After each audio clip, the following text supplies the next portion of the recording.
body, I bust you down like Itachi, cause you just jitting me Hachi. Straight kamikaze, I'm talking the bodies as I go straight brawling. Y'all niggas could hardly be me, I'm not part of the sea. I'm part of the sea like Moses. No psychosis or hocus pocus. I put importance to staying focused. Ignore all the BS on my timeline. I throw a lifeline for those thinking I ain't about mine. Hit you upside your head with a tie iron.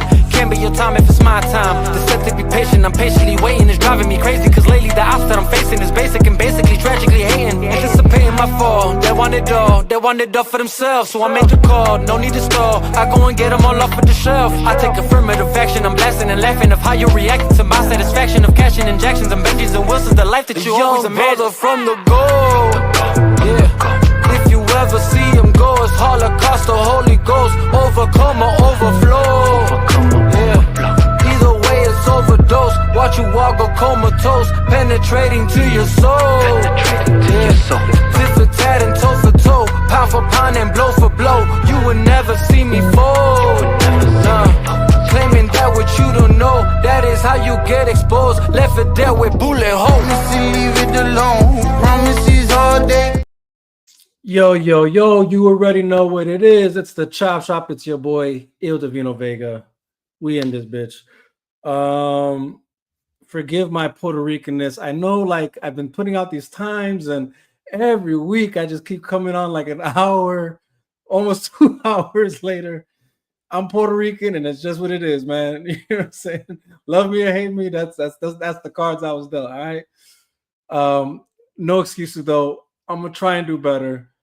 But without further ado, I'm going to go ahead and bring one of my biggest homies that I've had the pleasure of meeting up with in life. And it's none other than Mr. Wes Ashley, Petey Swain. What's good, my boy?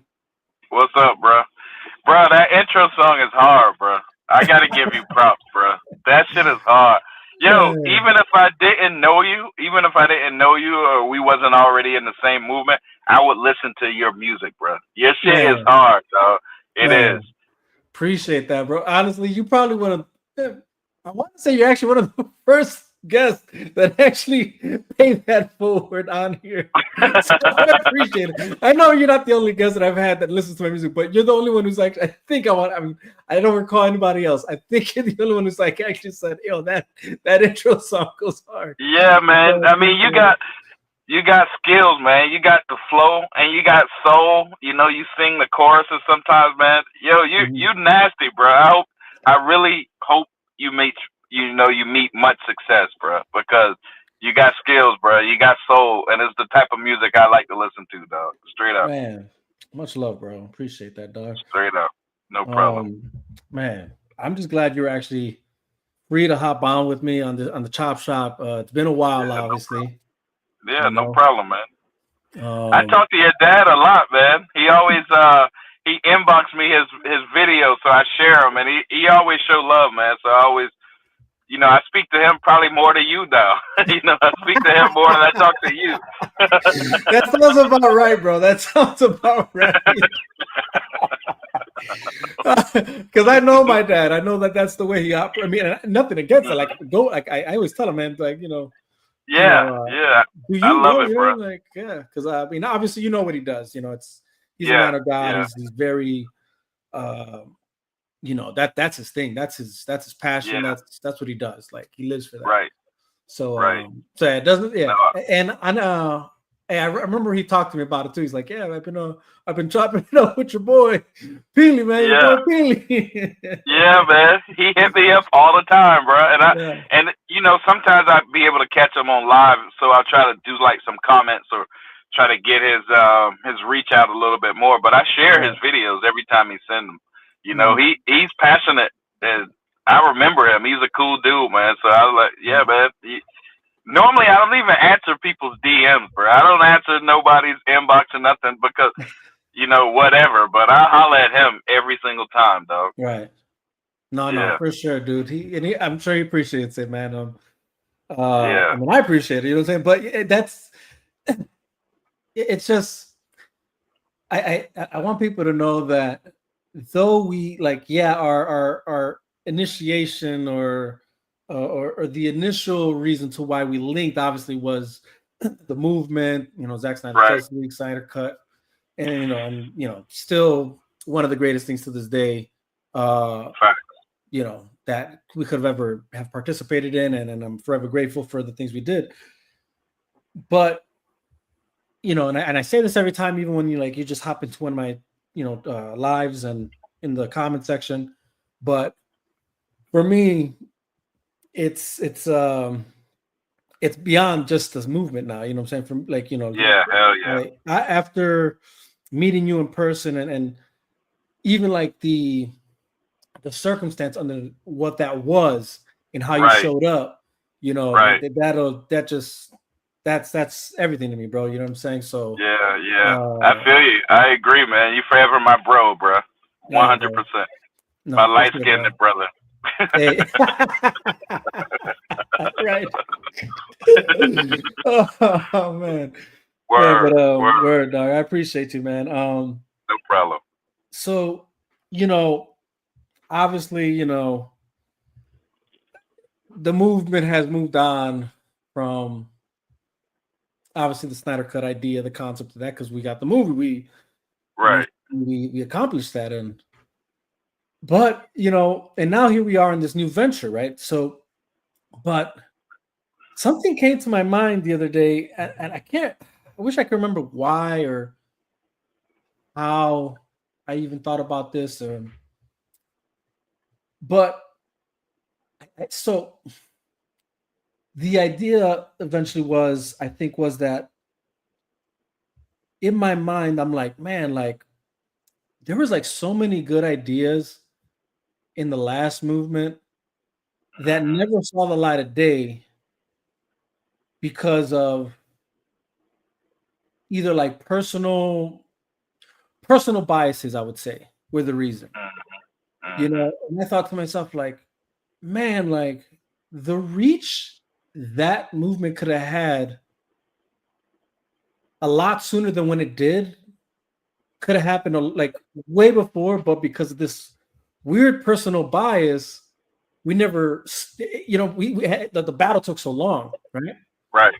Right. And now here we are with the whole, whether it's restore the Snyderverse, whether it's sell Snyderverse to Netflix, whether it's release the Ayer cut, make the Batfleck movie, all these, new hashtag, what you call it, I guess, movements to obviously ask what we want for.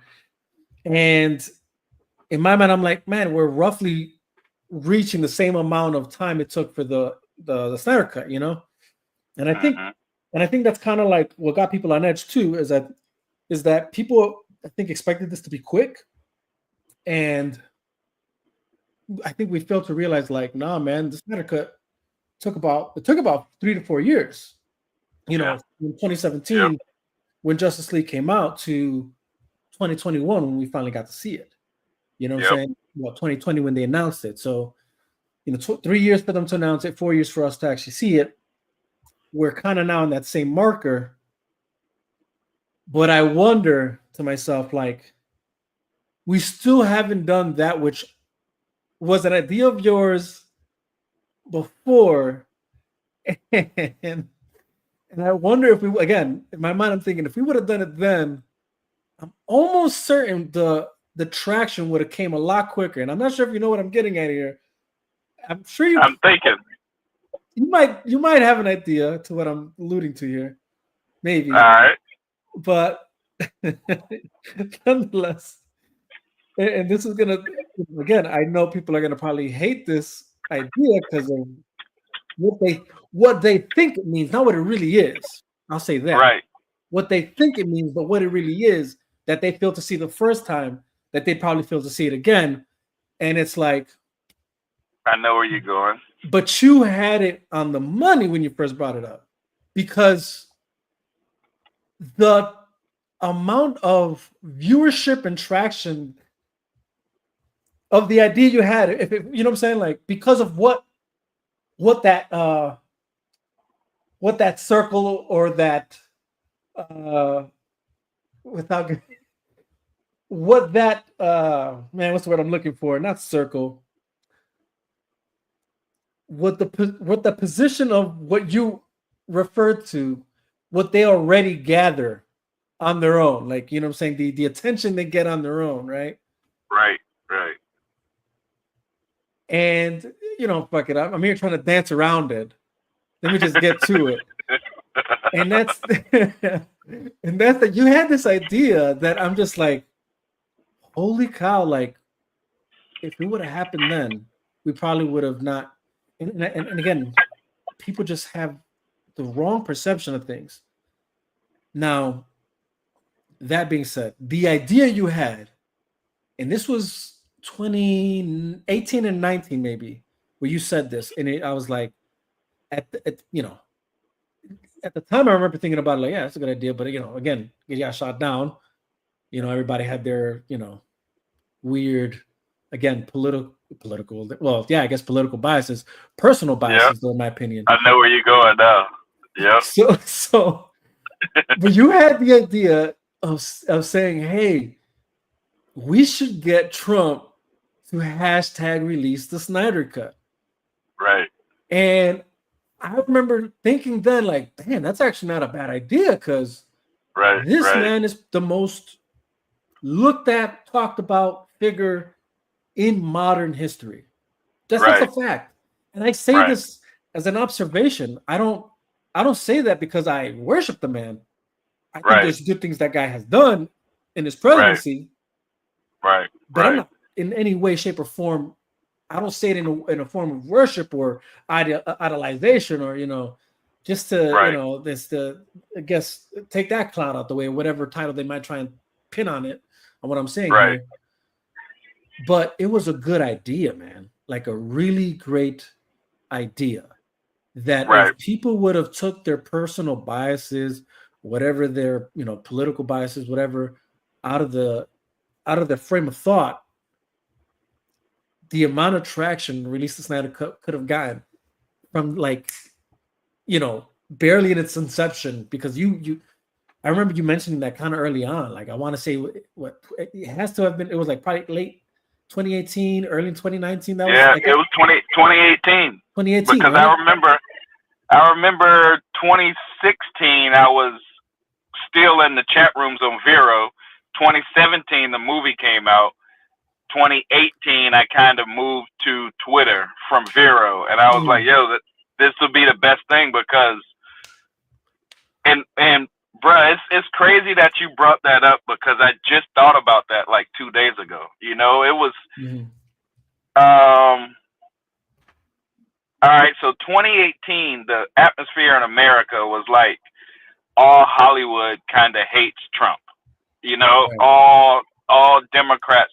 But people at that time, they didn't know how kind of greasy the Democrats were. And I'm not talking about Democratic people. I'm talking about like the political, the party itself. The party, right. Yeah. The political party. So they didn't know, they didn't really see the Democrats for what they see today. Like right now, it's obvious. You see all these TikToks, these Instagram videos about politics, and it's obvious. You can see it now clearly, but back then they couldn't see it. So when I first mentioned it, it was basically to get traction, but at the same time, we were in a cultural war that we didn't know we were in. The Snyder Cut movement was kind of the tip of the spear in that culture war, because it was Hollywood in general. So people don't know what Hollywood is. Like right now, you see the Snow White movie. The girl is kind of saying a lot of shit online, and she's messing up like the Snow White movie, like the promo, because she's saying a lot of political shit that people really ain't feeling, right? But they're saying like, Disney's going woke and this, that, but they really, really don't understand what Hollywood is. Like Hollywood is not going woke, bro. It's always been woke. Like media itself is used to push a political message. They just use Superman to make you watch it, but they're gonna put their message in a Superman movie. You know, Warner Brothers was kind of the least of that, but Disney was the most. So Disney was like the biggest, and if you know like history of Disney, they were like the top propaganda machine since their birth. You know, they were used to get Americans into World War II. They did a bunch of, you know, little short cartoon clips about how communism is bad and how Russia was bad. So that propaganda message forced us to go into World War II. So now we're in a movement which is basically Hollywood centric, in the middle of a culture war, in the middle of a Republican president getting pretty much shit canned by the world. You know what I mean? Everybody teamed up on Trump to like get him out of here, pretty much.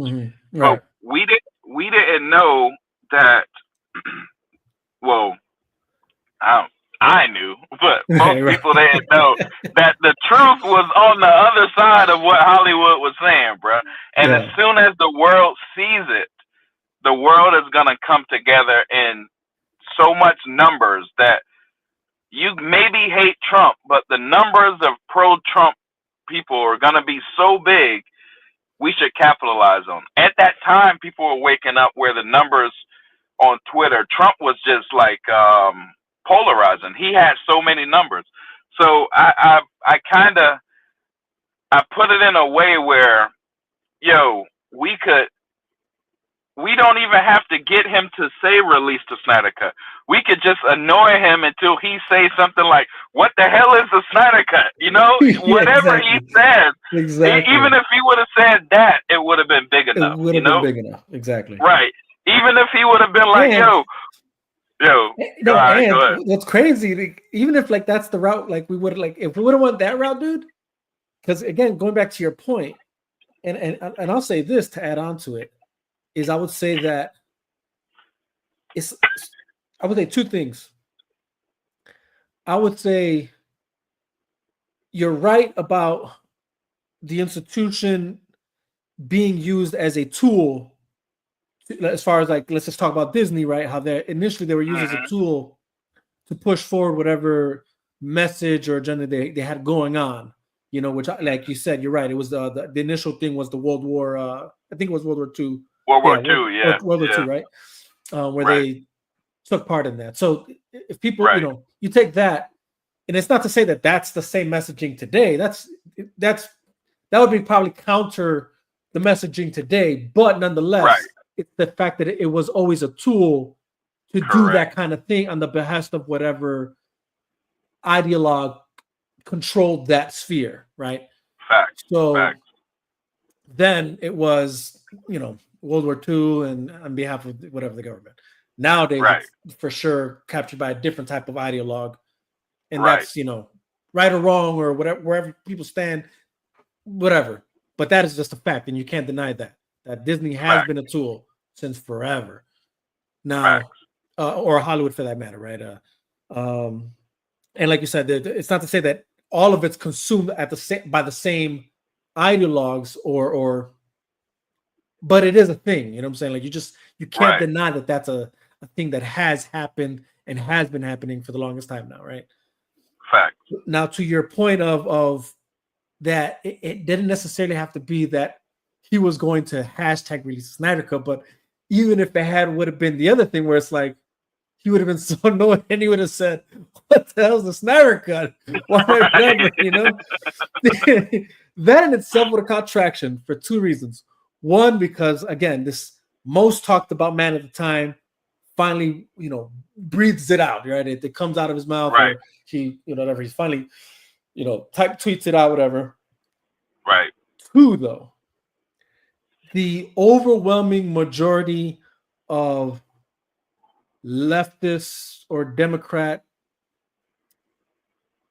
controlled media would have jumped on that and somehow managed to now make the Snyder Cut an important thing for everyone to back up and it would have forced Warner Brother even way more to release a Snyder Cut then. And not to say that I agree with it, I'm just saying like that's what could have happened if we really were, you know, if we were trying to play it smart, you know, which again, that's the way we should have been thinking, is what I, you know, going to my first point is that if you took your personal, if people were able to take their personal or political biases out, and we would have achieved that, dude, like either way you paint it, like it would have been good for the movement.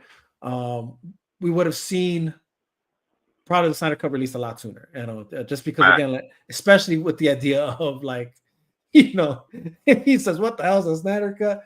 And then somehow it could have been turned like, "Oh, Trump dismisses the Snyder Cut and calls them a bunch of," and then flabbergasted even more, calls them a bunch of weirdos, a bunch of nobodies. You know what I'm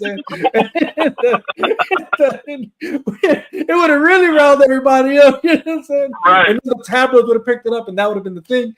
And then again, like everything and anything, when the majority of media touches on it, it creates a form of pressure that most companies and institutions fold to. Most, not everybody, and probably less now in this climate that we're in, due to Trump, really, of going against the status quo, of folding to whatever the pressure is coming from, you know, the opposition or the powers that be, you know, so to speak. But anyways, not to intervene, but I just felt like, yeah, you were onto something there. It could have gone either way, and it would have been good. Right, it could have went either way, and that was what I brought to the table. I think I hit a lot of people, and I got a lot of, I was having like strippers and porn stars, you know, tweet release the Snyder Cut. You know what I mean? Like bad chicks. You know, a lot of people but it wasn't like, I don't care what they were doing it for their job. We're getting traction. You know, we're getting traction. That's what it is. Some of these porn stars be having like 1 million followers too. You know, let's holler at them. You know, that's what it was about, engagement. But then at that time I was in the TPZ crowd, and TPZ was more of like all Hollywood type leftists, and they really even. What's his name? Dexter Washington. I remember, if you remember, like the first time Zack Snyder came, I don't remember what it was, but he did some show online with the Nerd Queens, and Dexter Washington was in it, and Fiona or whatever. But Dexter called me that day when I mentioned it, and he was like, "Yo, you know, that might be a good idea, but we can't do that," and blah blah blah. So they talked me out of it, but it was like, later on down the line, I figured out why, because we were still doing the Snyder Cut movement around the time of the election. When the election happened, it was like the world was finally figuring out that Trump has a lot of people behind him, but Hollywood, you know, Black Lives Matters, the corporations, everybody was against and trying to get homeboy out of here. What's going on, Mr. J? So then they tried to get us to do some US United hashtag, which was the same exact shit that Joe Biden was using. So we can't tweet Trump, but we have to do some pro Joe Biden shit. So that showed me right there. This ain't nothing but a Hollywood movement. This ain't like it might have some organicness to it, but it's definitely being ran by Hollywood. It's definitely being ran by Hollywood. You know? And if not that, at the very least, those that subscribe to the same ideology, you know, like that's what they're bought into, you know. Which again, it would have been one thing if it was fair game, meaning we used one president that was the seating president to engage with us, whether it was, you know, actually him tweeting, release a Snyder Cut, or whether it's just him, you know, like you said, what tells the Snyder Cut, which would have been hilarious, honestly. But like in some timeline, I wish that did happen, you know. But then like after that, then using the president to be, you know, saying also to bring traction. That would have been one thing. Like, all right, yeah, because it's called playing chess, motherfuckers, and we're going to use all levers to really get the traction we're looking for this movement to like really like have a spotlight. Right. But yeah, when you're trying to say like you're trying to be politically careful, so you don't want to get the sitting president involved, but now you're willing to get the up and coming president involved. Like that's just hypocritical. Right. And then it begs the question, like, obviously either you guys are in on this move, like you're in in cahoots with the idea of like, Hollywood I guess you could say pawns on the chessboard, or at the very least you guys are already subscribed to such ideology that you're blinded, you're too blinded to see that what could have been was something that could have been used to our benefit, but you're so bought into your political bias and your ideology that you refuse to even consider the idea that it's actually a phenomenal idea, considering the amount of traction this man was getting at the time and still gets to this day. You know what I'm saying? Like it's not even close. Like, you know what I'm saying? Like, and again, I say these things as an observation. I'm not, again, I don't have to worship the guy, but but I'm an honest man. Honestly, there's nobody I know to this day that's been talked about as much as Trump. He's been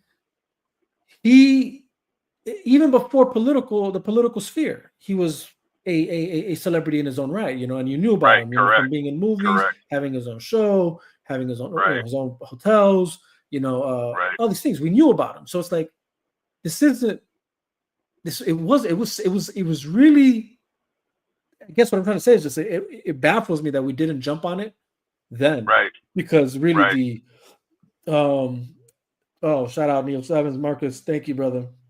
Marcus and Mr. J, what's up, y'all boys? Yes, I saw y'all. Yes, appreciate y'all. Yep.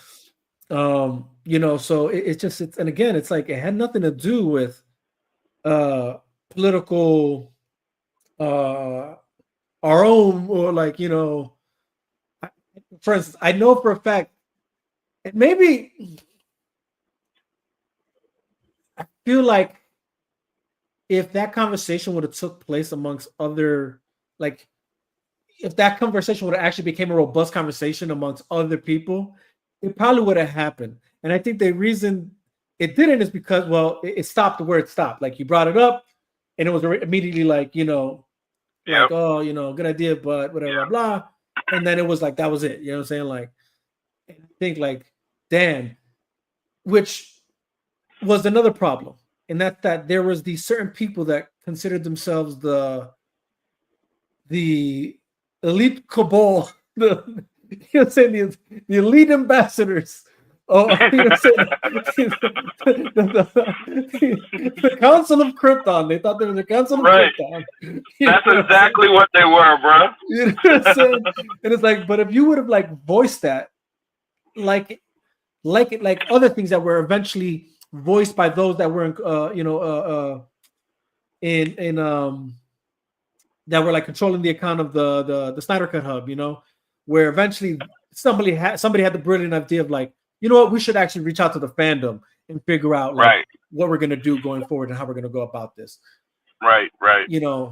And then by then though, that's where like the behind the scenes of factions, going their way, and that already had happened, I guess. And and then I just remember that's when the Watchmen existed and all that. But but yeah, it's a shame that conversation didn't make it into the forefront of like, just the entire fandom to see like what more heads thought about it other than that Council of Krypton that deemed themselves and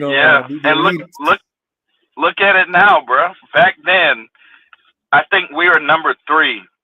The only 2 people getting more tweets than us back then was Donald Trump and Elon Musk. Yeah. Now look at it. Fast forward today, they're on the same team, bro, and we're somewhere else now. Yes, look how on point that shit was back then.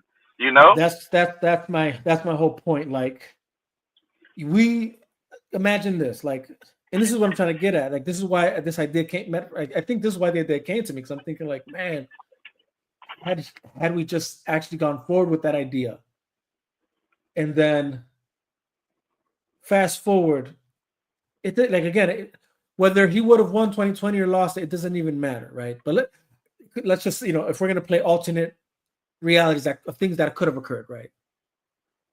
Let's just say we got him involved, whether it was that he tweeted release a Snyder Cut or just made a statement about it.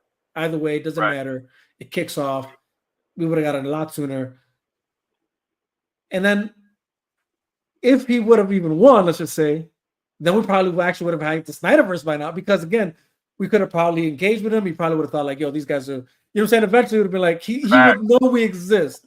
The way he's very, like, again, I say these things not as to worship the man, but these are just truthful, honest observations. And that's that the man is very aware of things that exist in the zeitgeist. Like, you know what I mean? Like, so especially when they're brought to his attention, right? So if we would have done that, right, then we would have existed in that in his information of zeitgeist. And then had he won, he probably would have also, like, if we would have done, hey, restore the Snyderverse, like whatever, who knows, and then again, even like the fact that, but that's one way. But let's just see, even if he lost, right? Let's just say things would have still went down the way they went down. He lost. Fast forward 2024, like you said, the two people that were tweeted about, were tweeted about the most, or talked about the most, whatever, on Twitter at the time was Trump, Elon, and then it was us. Like, it was restore the Snyder Cut all day, right? Right. If you would fast forward that, because again, I'm convinced that if he would have won in 2020, we're not looking at the same administration. It would have been his prior administration, still probably obviously in power. Right. So, but now we have this administration, and now the two most talked, most tweeted, most talked about, whatever guys, still the same, Trump and Elon. And then if we would have been in that zeitgeist, right, you know what I mean? The visibility would have been easy. You know what I'm saying? These hurdles right now that we're trying to jump every time they do an event. It's like we've never seen anything close to the numbers we saw that one day of the release of Snyder Cut event. It's just nothing close. Which it sucks. It's sad, but it is what it is. It's the true observation, right? But if in that alternate reality, we wouldn't be struggling the way we're struggling right now. You know what I'm saying? Like, the visibility we could have gotten in a lot easier fashion would have been so much easier had that idea not have been opposed. And again, just because it's the numbers game. It's the numbers game. Even if we would have, so like I said, if it was fair game, we engaged with Trump. Now somehow he either tweeted it or talked about it, and then let's just say we even entertained the idea of of Joe Biden doing it. Whatever, we do the same, but it's a numbers game. And the reality is Biden was nowhere near, even after Trump was off of Twitter, kicked off of Twitter. Even after that, like, Biden never came close to those numbers. No Democrat, came close to those numbers. And again, I'm not saying that to, like, I'm not pushing a party. I'm pushing optics. I'm just pushing the optics of what was true and why it was genius and why the idea was mentioned to have Trump either tweet it or talk about it, right? It's optics, it's numbers. It just makes sense. Right. And in the long run, we would have had way more visibility if we would have went in that direction. Facts. Look at it. Look at yeah, that's true. Even Trump this time around, right? He went on people's podcasts. He went on Joe Rogan's podcast. He went on everybody's podcast. He was on Tucker Carlson. He was on just regular people's podcasts. You know what I'm saying? He went to the internet route.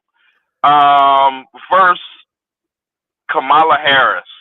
Versus Joe Biden, who now we know is senile. You know what I mean? He wasn't really even involved. We always knew he was senile. We always knew that, right? Right. But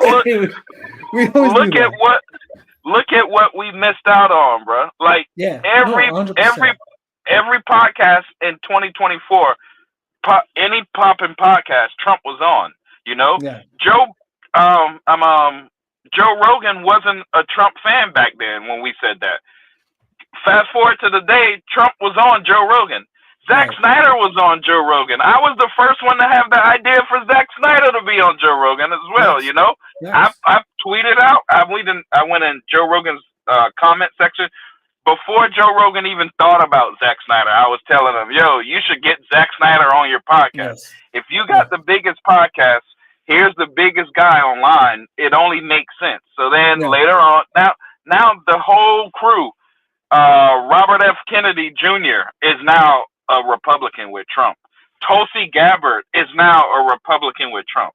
All of the poppin' Democrats at the time are now on the side that TPZ and others told the biggest poppin' internet movement not to fuck with. You know? No, we're going to fuck with this. So now look at this. We know what Hollywood's agenda is left-leaning. We know, but now we know this with the USAID leak, they were paying like, celebrities. They were paying TV shows like The View. They were paying all these people, all these Hollywood actors and stuff like that to talk negative against Trump, right? No, for sure. For sure. Right, right. And they were so paying, now, what was it I just saw recently? Was it NPR and NPR, and ABC, right? All of these companies and CAA, the agents in Hollywood, they were paying all of these people to talk negative against Trump. So now we see USAID is a government-run agency through the CIA. So if the CIA was basically trying to start a revolution, a movement against a sitting president, right? They had a coup against a president. The government funded a coup against our president. And we were right in the middle of that. With the third strongest movement on Twitter was us. Elon Musk, freaking Donald Trump, then us, right? So USAID getting Trump the hell out of here. Elon Musk figure it out, and Elon Musk like, oh man, something's going on. So Elon Musk, the top two people are on this side. They figure out, damn, the government might be fucking with us. But and actually, the relief too. You talked about Democrats such as like Tulsi and RFK. Right. You mentioned Joe Rogan. The reality is Elon Musk was another one. Elon Musk was another one who wasn't on the Trump bandwagon initially. You know what I'm saying? Like, facts. So, but sorry, just had to be said. No. That you're on point. But so we got Elon Musk. We got all of these people now on the Trump bandwagon. This fool goes in the election and wins pretty much every state. He wins like every seat. He does a complete like red flush of the whole country. They got the Senate, the Congress, the House, the presidency. They got everything now. They got the media, but because the media is not mainstream anymore. It's like independent media or us, like podcasters and shit like that. They got Elon Musk. They got the big tech boys. Even Zuckerberg now. And Zuckerberg used to freaking strike people off of Facebook for talking about Trump, and now he is talking about, well, maybe I shouldn't have did that. But now it's out that the government was behind pretty much the hate against Trump. But if you're smart, you kind of already know that.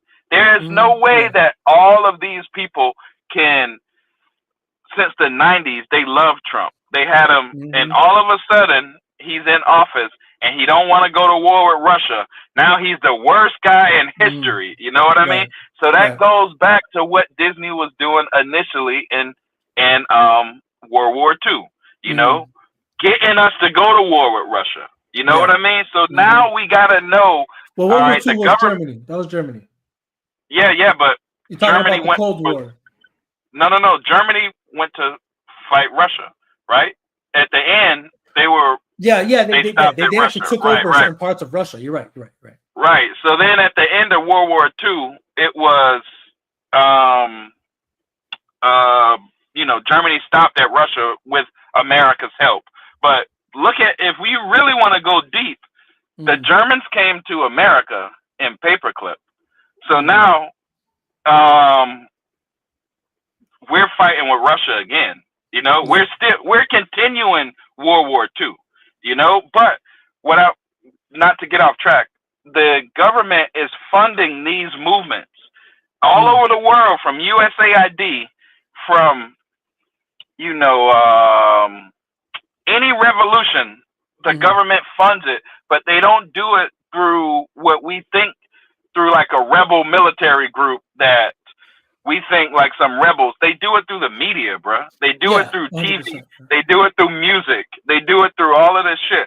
So now there's this movement called the Snyder Cut movement, who got the most numbers on Twitter. We're the biggest shit. We're the biggest. So you gotta know, if the government don't like Trump and they don't like what Trump was standing for, they didn't like the MAGA party, and the biggest movement on Twitter is not allowed to talk to Trump or support Trump. You gotta know that the government was in our movement, bro. It only makes sense. So now Trump gets back in office. All of the freaking studios are now talking about, oh, well, maybe we can tone it down on that social justice shit, and maybe now we can get back to, how it used to be before the social justice came in and all this other stuff like that. But I think even Zaslav said, now that Trump's in office, we can get more of these other type of movies greenlit, right? So so I was on a podcast the other day. I was on Lethal Geeks, and we were talking about how what Zack Snyder was pushing, his message, whether he's a Democrat or whatever. But if you look at it, right, the new world will be like the social justice warrior, the Snow White propaganda, the woke, the nerd queens type of shit. The old world, what Zack Snyder was on, will be on some like Rorschach type. So if you look at the Watchmen makes so much sense. Rorschach was trying to stop Ozymandias. Ozymandias was the New World Order, the new guy. He was right. He represents. He was kind of feminine. You know what I mean? It was kind of like they take the masculine man out. But Rorschach was all masculine. Rorschach was the old American man. So if you look at it, that's what we should have been fighting, like Rorschach, instead of the world was changing to like Ozymandias type shit. The world is in that right now, but Trump is like the Rorschach character. Trump like, oh no, we got to make America great again. Again means our past. You know what I mean? We gotta be our old self. We gotta be strong. There's no more, women, no men and women sports. There's only two genders now. There's none of this wild shit that y'all are bringing. They were bringing that shit in our movement. They were bringing that through our movement, bro. That's why nerd queens got shot to the top, because they represented what was coming to America. They represented what America was changing to. Go Deep represented what America was. You know what I mean? Like, Go Deep represented was the eyes through Rorschach. Zack Snyder's movies are the eyes through Rorschach. No matter what he says, his content says, do not bow to the overarching agenda that's coming to take over your shit. Right. Fight, be yourself. And all of his movies say the same thing, from Rebel Moon, and he really went in on Rebel Moon. It was Yeah. the bad guys. You know, he showed the pyramid, the one eye, the all. You know, he went the deep. Imperial. But yeah, so that showed, you know, regular people standing up. So with the Trump movement, this was all regular people. They can say, oh, it was all like rednecks, middle America, blah, blah, blah. No, it wasn't. It was regular people. We were just tired of what New York and LA was doing to America. New York and LA was pushing an agenda that we didn't agree to. We don't agree with The View and Whoopi Goldberg, and we don't agree with Hollywood's go woke agenda. You know, we don't. Most of the country don't agree with that. But at the time, the Snyder Cut movement was being ran by Hollywood, so we had to fit in that, and that's why I never was pushed to the top of that movement, even though all that I did in the backgrounds of getting people together, you know, giving people a voice, putting people on, showing people, you know, what's going on, or all the people that I stood up for. Bruh, not to toot my own horn, I never lost no beef on Twitter. I'm sorry. Yo, I'm like 100 bro. I'm telling you. Bruh, if somebody fuck with us, they were gonna lose, bruh. No matter if they were a blue check, no matter what. And all these people right now, I look at them and they're all fighting for clout. They all like, you know, every time there's something going on, it's like a fight for clout. But I don't remember none of them groups back then with us, bruh. I don't remember none of them. None of them basically really helped us get this movie out. But what I'm trying to say is, I wasn't pushed to the front like Nerd Queens or, you know, any of these other people that didn't touch on the subjects I touched on. But I touched on all the real subjects. I touched on all the, bruh, if you watch Joe Rogan right now, if you watch Candace Owens, if you watch Patrick Bet-David, if you watch any of these podcasters right now that's making noise, all of their subjects have already been on Go Deep years ago. And when I was saying the shit, I don't even know if people caught on to the shit. I was talking about AI. I was talking about algorithms. I was talking about, you know, coups in the political, you know, I was talking about USAID. I was talking about everything that's going on right now. But it was too raw, bro. It was too real. I wasn't allowed. They couldn't have me carrying the torch for the third biggest movement on the internet because I wasn't gonna bend the knee. I wasn't gonna bow. I wasn't gonna, bro. I would never say U.S. United because I already knew Joe Biden would. You know what I mean? I already knew Joe Biden was on that type shit. So now look at it, bro. This man, Joe Biden, got destroyed in the first debate with him and Trump. He got destroyed so bad they had to put Kamala Harris in, which got destroyed even worse, bruh. So what leadership in the Release the Snyder Cut movement put us on that crew, bruh? Who did that? You should be fired, bruh. If you were the coach of a team, you'll be fired, dog. Now what you did, you just brought up what I was trying to pump since like 2017, 18. So I should have been the coach, bro. I didn't even go front. They should have listened to me, dog. They should have. But I look at it like, I think like a lot of people should have listened to Go Deep. And Marcus in the chat room right now. I'd be like, Marcus be showing me shit all the time. He DM me shit, and I'd be like, Marcus, dog, I put this on Go Deep like 4 years ago. He just started laughing because that's my only reply all the time. You know, I got a little, like an automated reply. This was on Go Deep already. And I just replied to him. But it's so fucking funny that shit went over people's heads. But now people talk about it. And Candace Owens acts like she's the fucking God's gift to the world. I trip. That's my girlfriend, you know. That's my chick. You know, I trip, but she act like she's finding all this new information that nobody knew and blah blah blah. Bruh, I really think Candace Owens just watched Go Deep and she come back and be like, You know "Hey what, guys, dude? look what I found." The thing is yeah, no, I personally believe what it is. What we're looking at is the reality is I think Go Deep was ahead of its time.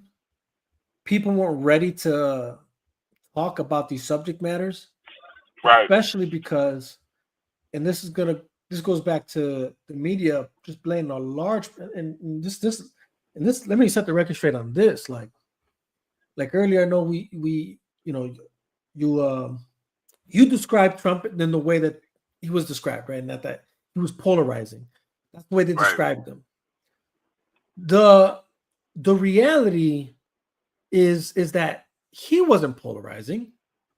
The media was polarizing.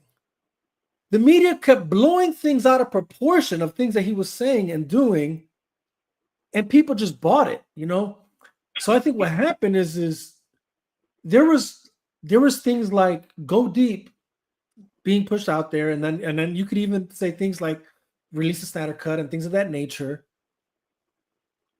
It was being, like, in a sense, suppressed by the bullshit that kept coming out of the media. You know what I'm saying? And so people are thinking, oh man, like, oh, we're about to be in World War III because of this man, and how can we have a racist and a president, and like, and it's like, what the fuck are you guys talking about? You know what I'm saying? Right. Like, calm your shit. Like, none of this things that you guys are worried about is even like anywhere near the truth. You know what I'm saying? But the reality is that people bought into it. Like and I want to be empathetic towards that. Like, all right, I get it. Like, that's all you were fed. Sure, okay, you bought it. You know what I'm saying? Like, but that doesn't mean that you have to stay eating up that bullshit. You know what I'm saying? And then spewing it out, right? And I feel like that's the issue. That's where we're at right now, where it's like, people are still, and this is why, like, what I will say, if there was any kind of, like, maybe rebuttal I have, it's just that it could be that that the Release the Snyder Cut movement was eventually infiltrated, right, in a sense, and used as a tool by, let's just say maybe government actors of that nature, or just, unfortunately, the way there was many of us that were in there that were awake to the situation, there was also those that were just hypnotized by the situation. You know what I mean? And just used and manipulated the way a lot of people were, because a lot of people just didn't know. They're seeing what CNN is saying, they're seeing what ABC is saying, they're seeing what MSNBC is saying, they're seeing what the BBC is saying. You know what I'm saying? They're reading what's in the New York Times, and they're just like, oh man, this guy's horrible, and then all of Hollywood, that's, and they just got even crazier, you know what I'm saying? Like, come the the 2024 elections. But it for sure was the media that polarized this nation. It wasn't Trump. Like, listen again, and I say that I don't need to defend the man. The man's already president for the second time. I say this to just set the record straight, because that's just a lie I was tired of hearing over and over again. Is like, oh, he's such a polarizing figure. Was he though? Or was it the media that made him seem like he was a polarizing figure? It was the media. Because the reality is the reason this comes back full circle, where now this guy's president again, is because everything that he said is nothing. There's really nothing new. I want to point that out to people. Like, what he campaigned on for 2024 is nothing new or different from what his campaign was already the first time, his first term, right? So then ask yourself, like, well, if there was nothing different, how come he won this time? It's because 9 times out of 10, what he was talking about, we actually all agree with. Right. You know what I'm saying? Like, yeah. Right. Like That's a fact. We want smaller government. We don't need the government all in our business. You know what I'm saying? That's a fact. Yeah, we need to know where the fuck our money is going, and and Right. stop spending money stupidly. Like, like Right. you're right. We actually need to be concerned of our borders. We can't just let anybody inside of our house. Like Right. common sense shit. But again, we know it's common sense. We're all saying, most people are saying it's common sense now, but somehow a lot of people didn't see it. Like it's the same. He changed It's the same shit. It was the same thing. So why did it, like, how is it somehow common sense now, but it wasn't that? It's the media, dude. Like the media had everybody bought it. And the unfortunate part is it's still happening. Like, you know what I'm saying? Not as much as before now, because like you said earlier, like the numbers for sure shifted. A lot of people are, kind of paying more attention to what's really going on. And I think, are now more conscious of what Trump and now his new administration is actually trying to do. And, but to hone back into what you're talking about, the unfortunate part about why shows like Go Deep, and what you were talking about then, unfortunately didn't see the light of, not that it didn't see the light. Let's not downplay it. It actually did really well. It actually did really well.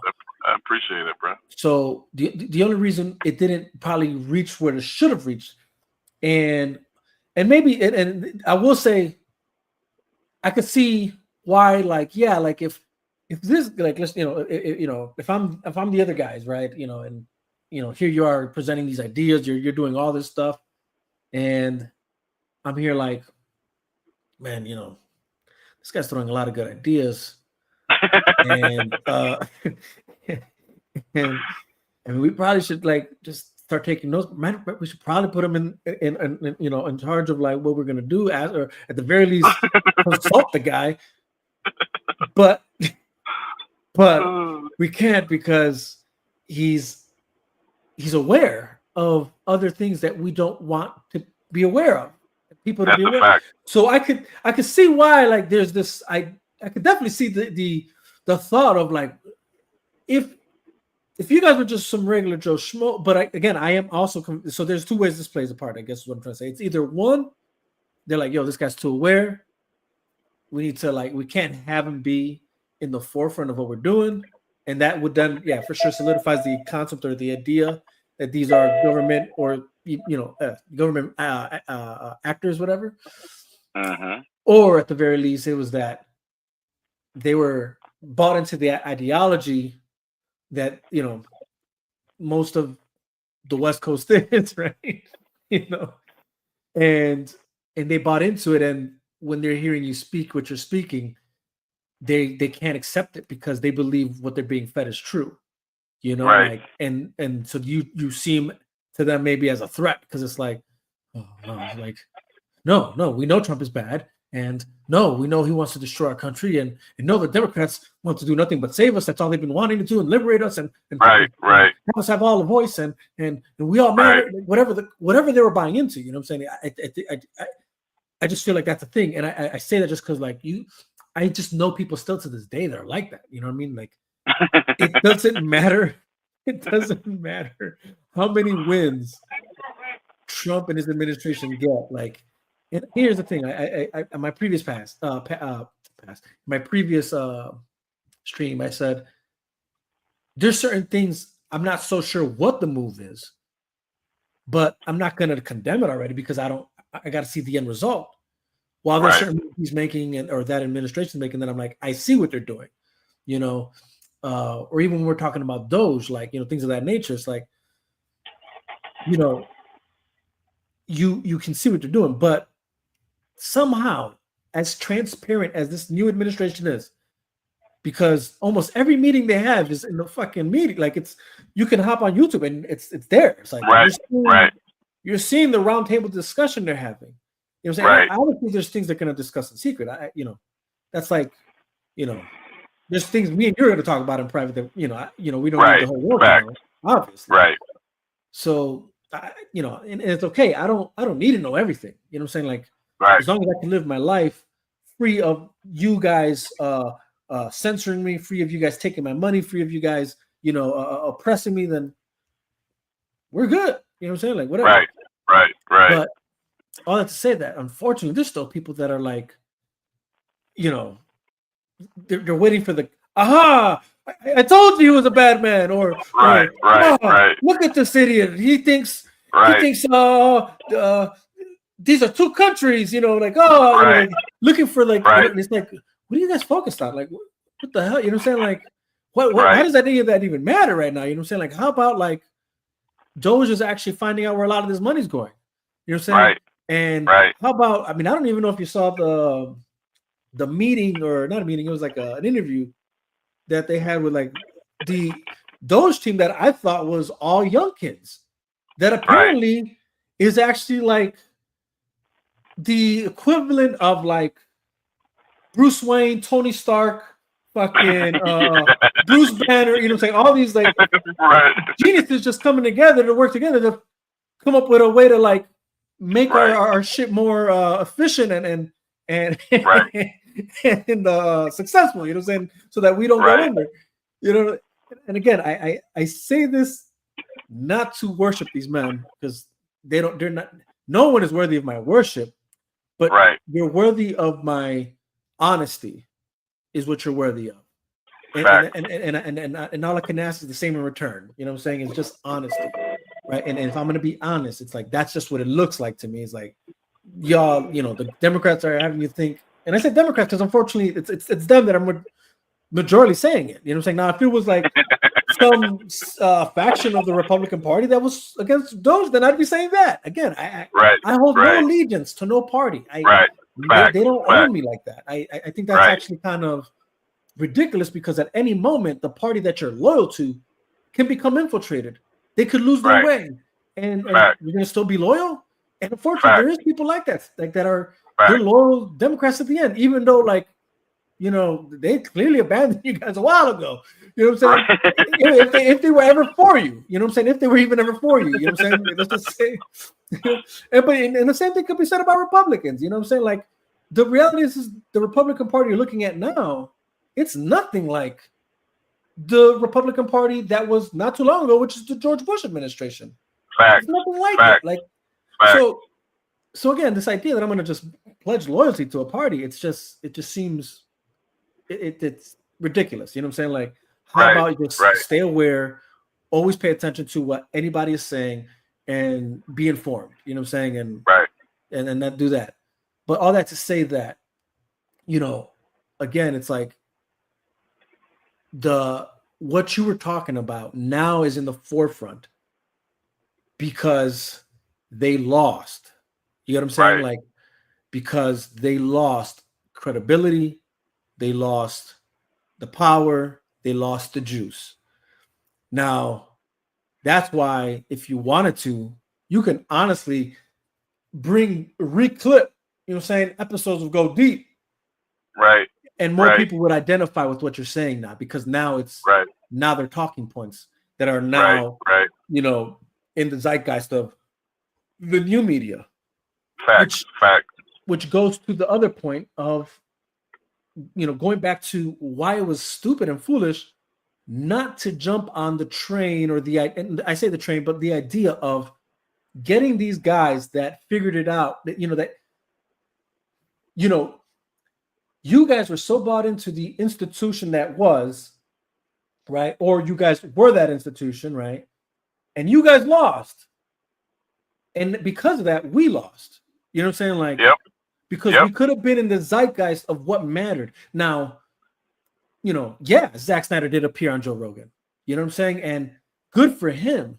You know what I'm saying? And he brought as much, attention to the situation as he could, to his ability, right? Because it wasn't like Joe Rogan was there for that purpose either. You know what I'm saying? And we discussed this a bit in the chat, where it's like, it's unfortunate that Joe Rogan didn't ask questions that mattered, regarding, what's going on, right? Yeah, what's going on, because clearly after the release, there's still more politics behind the situation of the Hollywood politics. I'm saying, like how Warner Brothers handled the situation and their lack of, having a finger on the fucking pulse to know where they should have gone. Right. You know what I mean? Right.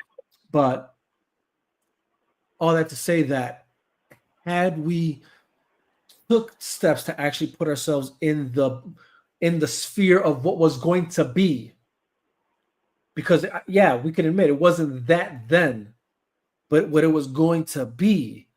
Fact. Like the visibility of our movement would have been something that, you know, nobody would be able to fuck with, because it's like Fact. we would have been in that zeitgeist, in that bubble of big important people. You know what I'm saying? That Fact. that have the numbers, that have the visibility, whatever. And again, it has nothing to do with politics. I don't care, like, whether you like the politics or not. It was just smart, genius chess move had we would have done it, because look where we are in the future now. That legacy media that you guys were more concerned with being beholden to their eye, to be received by them. You know what I'm saying? Because that's what we were searching for, right? Yep. Even when you think about the tabloids that, you know, and it's not to knock anybody. I get it. Like you know, they somewhat still have a name, but even the tabloids that exist, they're not that important anymore. I'm sorry, like the Hollywood Reporter isn't as big as it used to be.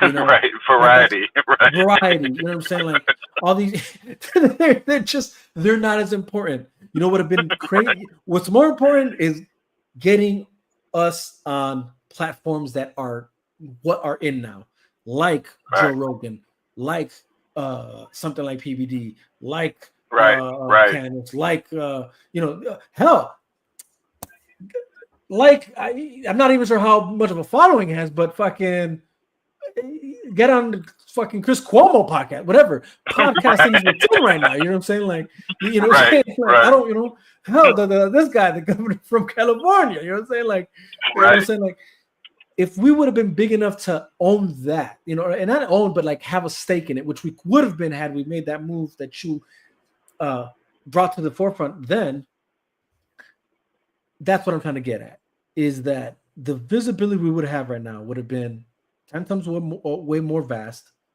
And we would have been in that circle that matters now. And it's that the podcasting sphere. And again, it's not to say that tabloids are shit, but they definitely aren't where they used to be. You know what I'm saying? Like, I just don't want to pretend like they mean something. They're it's fine. It's fine that they still exist. It's fine that they sometimes talk about us. Cool. But let's just be honest about the visibility. Do you really think people are still listening to Variety, to the Hollywood Reporter, and things of that nature? You know, if I'm gonna give any kind of credit, would be like it was about getting inside their podcast world when it mattered. And what I mean by that is like, because even this, I tried shooting this a while ago, and for whatever reason, nobody picked up on it. And I was like, yo, Hot Ones is catching a lot of traction. We should all request for Sean Evans to interview Zack Snyder. You know what I'm saying? And that just went over everybody's head. Like, oh, like Hot Ones doesn't matter. Like, when it's one of the most watched YouTube channels to this day. And I love Hot Ones, man. Yeah, it's great. It's a great concept. But that's my whole point, is like it was about finding like the media outlets that matter, that were going to even matter even more in the future. You know what I mean? Because again, the tablets aren't shit anymore, you know, and neither is legacy media. Again, I'm not saying that they don't exist. They obviously do. They obviously have some form of visibility, but they're nowhere in league with a podcast like Joe Rogan. They're nowhere in league with channels like Hot Ones or, you know, Complex, whatever. I think it's Hot Ones. But, you know, and things of that nature, you know, those podcasts that matter. Hell, if we would have gotten Zack Snyder on and even like Bill Maher's podcast now that he has, you know what I'm saying? Like, that's the world that matters right now. This is the new media. You know, it's podcasting, it's you know, video streaming on you know, whether it's YouTube, whether it's Rumble, whether it's you know, lives on Twitter, Instagram, whatever. That was the direction we should have taken it.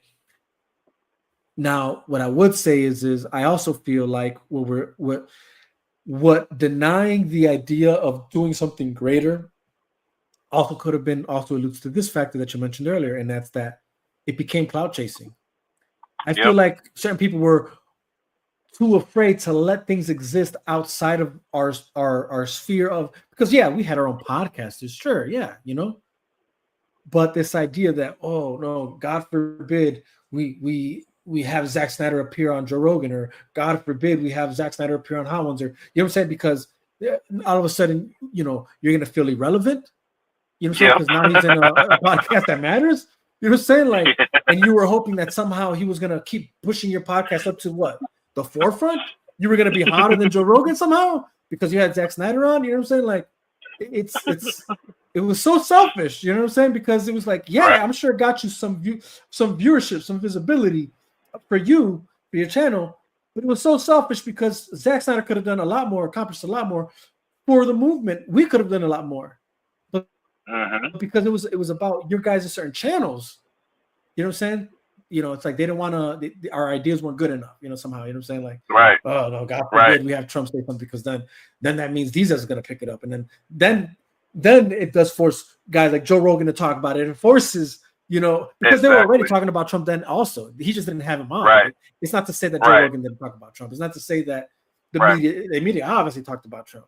You know what I'm saying? So it's like we could have been, with that one idea you had, bro. My whole point is, with that one idea, the amount of visibility that we struggle with today would be non-existent. You know what I'm saying? Like, it would be non-existent. Right. I appreciate that, bro.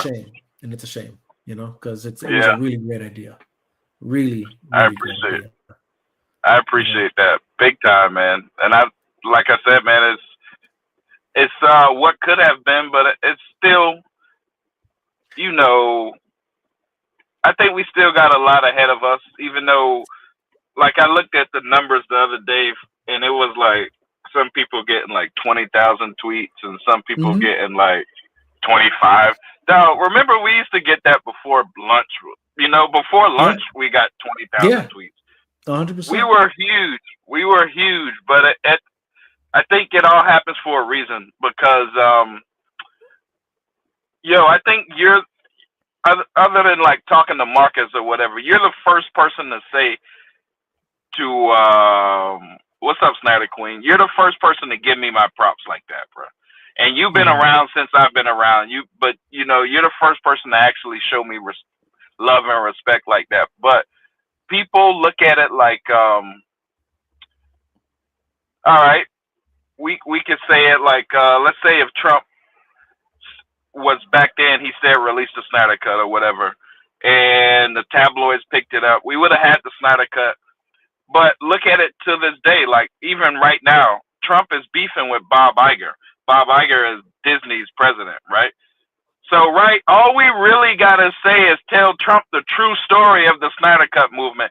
And it happens to coincide directly with Bob Iger. You know what I mean? Like, yes. And Bob Iger shitting on us. He's still shitting on us to this day. You know what I mean? Right. And Trump fits right into this shit, bro. He was a media mogul also. You know what I mean? Like, and you mentioned the Joe Rogan shit. Joe Rogan didn't ask the real questions. He was more interested in like gay Spartans for 300 and shit. You know, like, right. If he has so many like gay questions. I'm like, bruh, do you know who you got sitting across from you? You know what I mean? Like, there was this clip me and Seal was talking about the other day where, they were talking about, oh, I'm not gonna see the James Gunn movie. This Superman looks like shit, blah blah blah. But do you know how that Superman connects to your guest Zack Snyder that you had on, and you didn't even mention none of that shit? You know what I mean? Like, Zack Snyder's story is so fucking huge. But Trump, Bob Iger, Disney, Warner Brothers, they're tied into this story, bro. They're tied into this shit. You know what I mean? Like, Trump doesn't even know that we shitted on him. You know what I mean? Trump don't even know that. Like, bro, you had the third biggest movement on Twitter that was willing that we could have helped you, bro. But and look at this. Look at this. We're gonna go deep for a little bit. Okay. We got Trump out of there, right? So remember JFK, they got JFK out of there.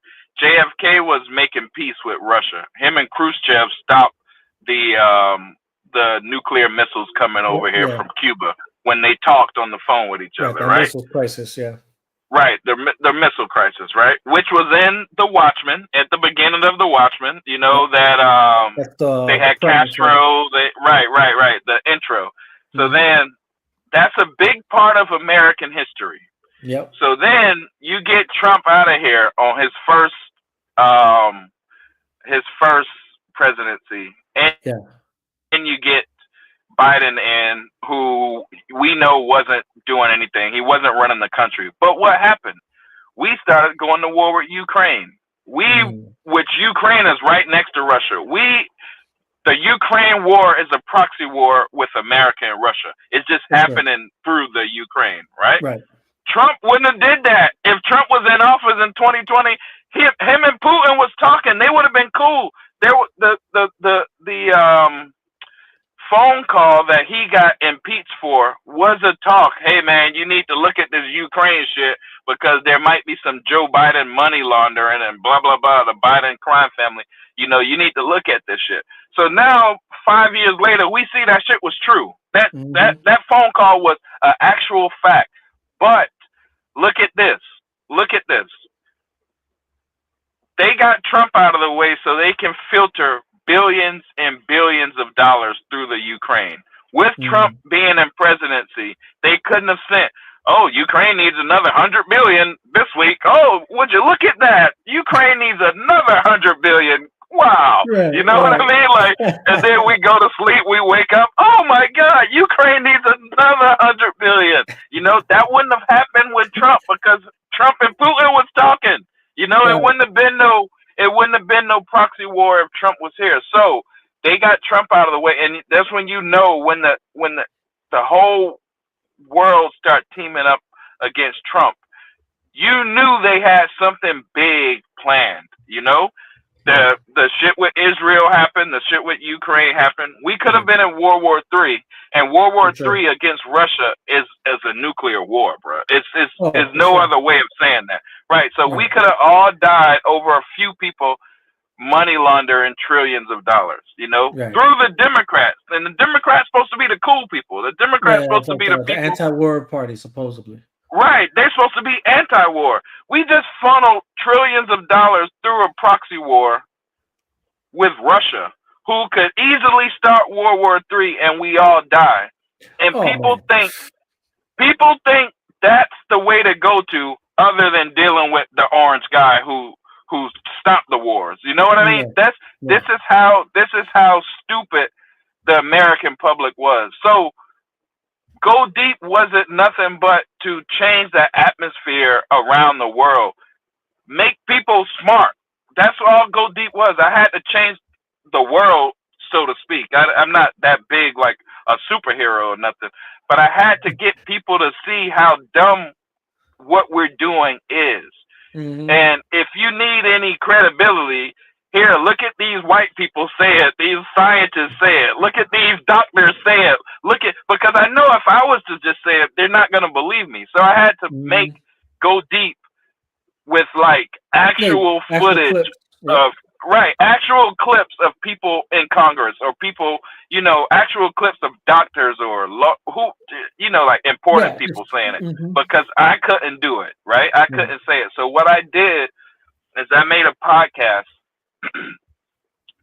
If you watch at the beginning, there's an intro. The intro usually hooks people. Then after that, I got some little hip hop music, and then I'll come in and I'll make a few jokes, and then I will come and grab you.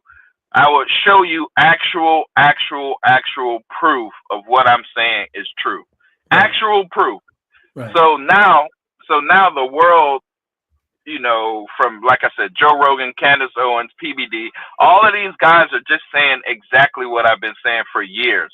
But now they understand it, because it was taboo to say it before I said it. You know, like, it was like, oh, bro, you can't be saying shit. They're going to kill you if you say shit like that.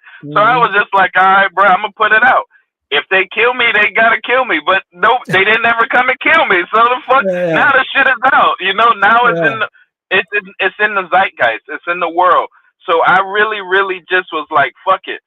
A lot of these topics you can't talk about, but the CIA tells you can't talk about that. So I'm this guy in this huge movement, and I have a voice, and Zack Snyder is actually saying the same exact shit that I'm saying. He's just doing it in a movie form where he can't, like Stanley Kubrick said the same exact shit that I say, but they just did it in forms that, that are, it wasn't so direct. It was like, It's like easy on the eyes. It's easy on the ears. It's right. Actually, They did it in ways that they can get across. Right. So Stanley Kubrick, he did it so deep that they killed his ass for it. Zack Snyder did it so deep they fired him, and they destroyed his whole universe. And now they got us in the James Gunn universe, which people feel like it's a nightmare scene. Like it's hell for us to watch this James Gunn stuff. You know what I mean? It's hell for us to watch this. But if we were smart enough in 2017, we wouldn't have no James Gunn shit, because we would have easily like people look at this James Gunn Superman now and they're like, oh, this shit gonna flop. We don't like this. Oh, we didn't like this Snow White movie. We don't like this bullshit woke shit. We don't like any of that shit, right? But you could have said that in 2016 and we wouldn't have had Joe Biden.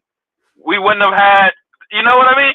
If we would have fought Rotten Tomatoes in 2016, Zack Snyder would have finished his shit already. If we would have fought Hollywood in 2016, Zack Snyder would have finished his shit already. We would have seen his whole arc. We would have seen his whole David Ayer shit. We would have seen everything by now if we would have just been smart enough to fight it back then. But we wasn't that smart, bro. We didn't get it. Yeah. I was the only one saying this shit. I was like, bro, like how much more clearer do I gotta tell you, bro? We're on the wrong side, bro. We're about to lose, And now they're out partying. All these podcasts got Trump on. They're getting millions of views, bro. Imagine Trump on your podcast. Like we talk about Bob Iger, and Trump like, man, fuck Bob Iger, and we're like, yeah, fuck that bitch, son. He fucked us up. We're in the same boat, dog. We're in the same boat, but nobody saw this shit, bro. Nobody saw it, and they did like you said, it either could be government influence or it could be like. Do you still think we have a chance? Yeah, we definitely got a chance, Snyder Queen. It's happening now because it's waking up. We're waking up. James Gunn is gonna flop because we're woke now. We're aware of this shit. When he first came out and he was like, "Yo, Superman's beat up because that's an allegory of America." Everybody was like, "Boo, boo, fuck that shit, bro. We don't want to hear no more. We don't want to hear no more American politics from Hollywood." And so now, but back then, everybody would have been like, "Oh yeah, you're right, James." Or back then they wouldn't have caught Snow White, that girl talking all her shit. It would have went over their heads. But now we understand to boo her.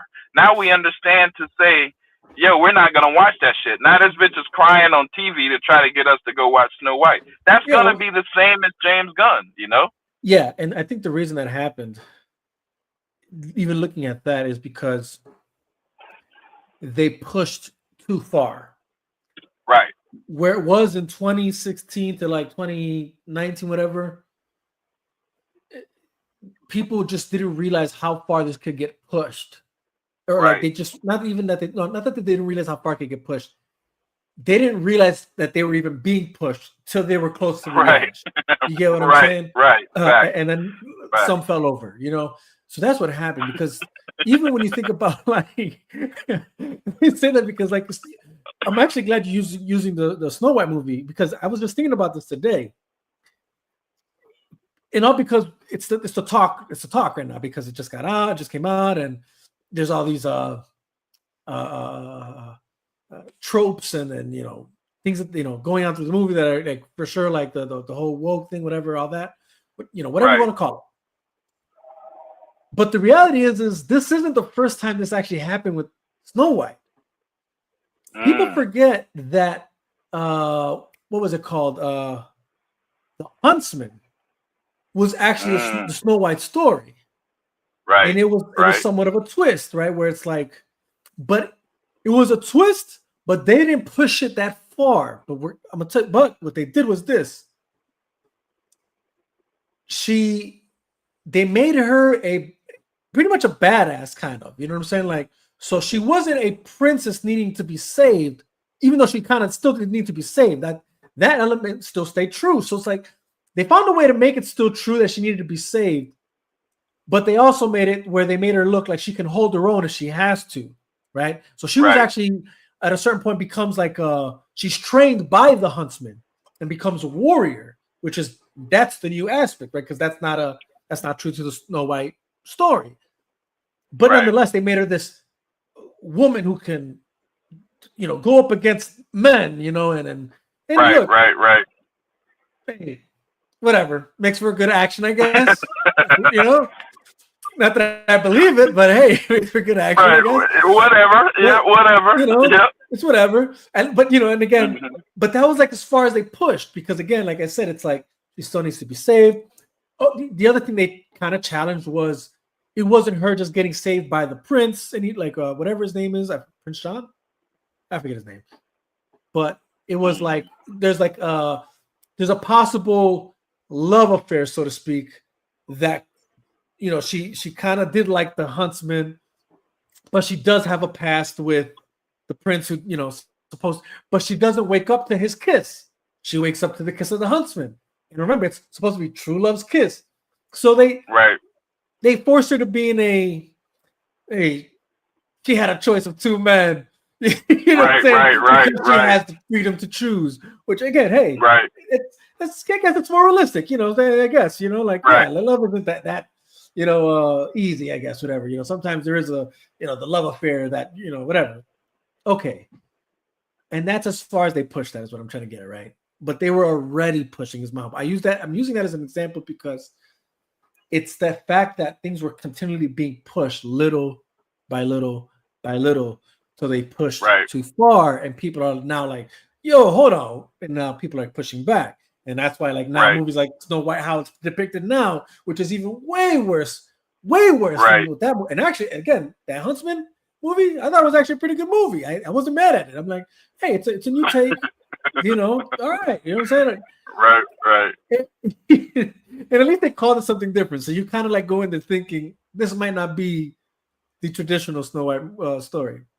Anyways, but this movie and how you said it's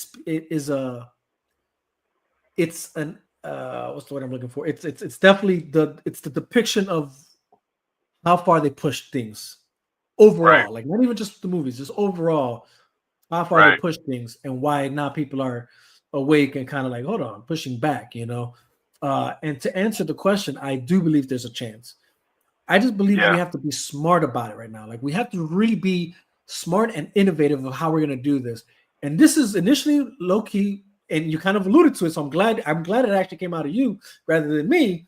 But what I was going to say is what you said earlier, and that's I don't think it's too late to find that path of like, how could we get an engagement with this new thing with, with Trump?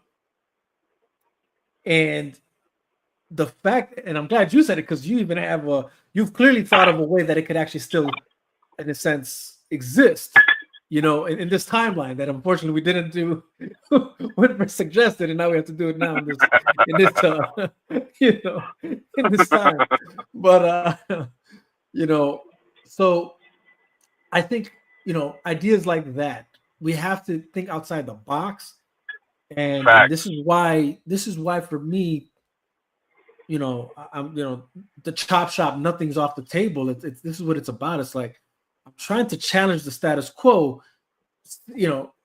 because in the how do you say, in the higher scale of things, like you've pointed out, it's already there. Like you said, now we got other podcasts talking about things that we're already talked about and things of that nature. So it's like it's already there. It's a shame that we didn't move there with it, along with it, so that we wouldn't, have so many hurdles to go over right now. But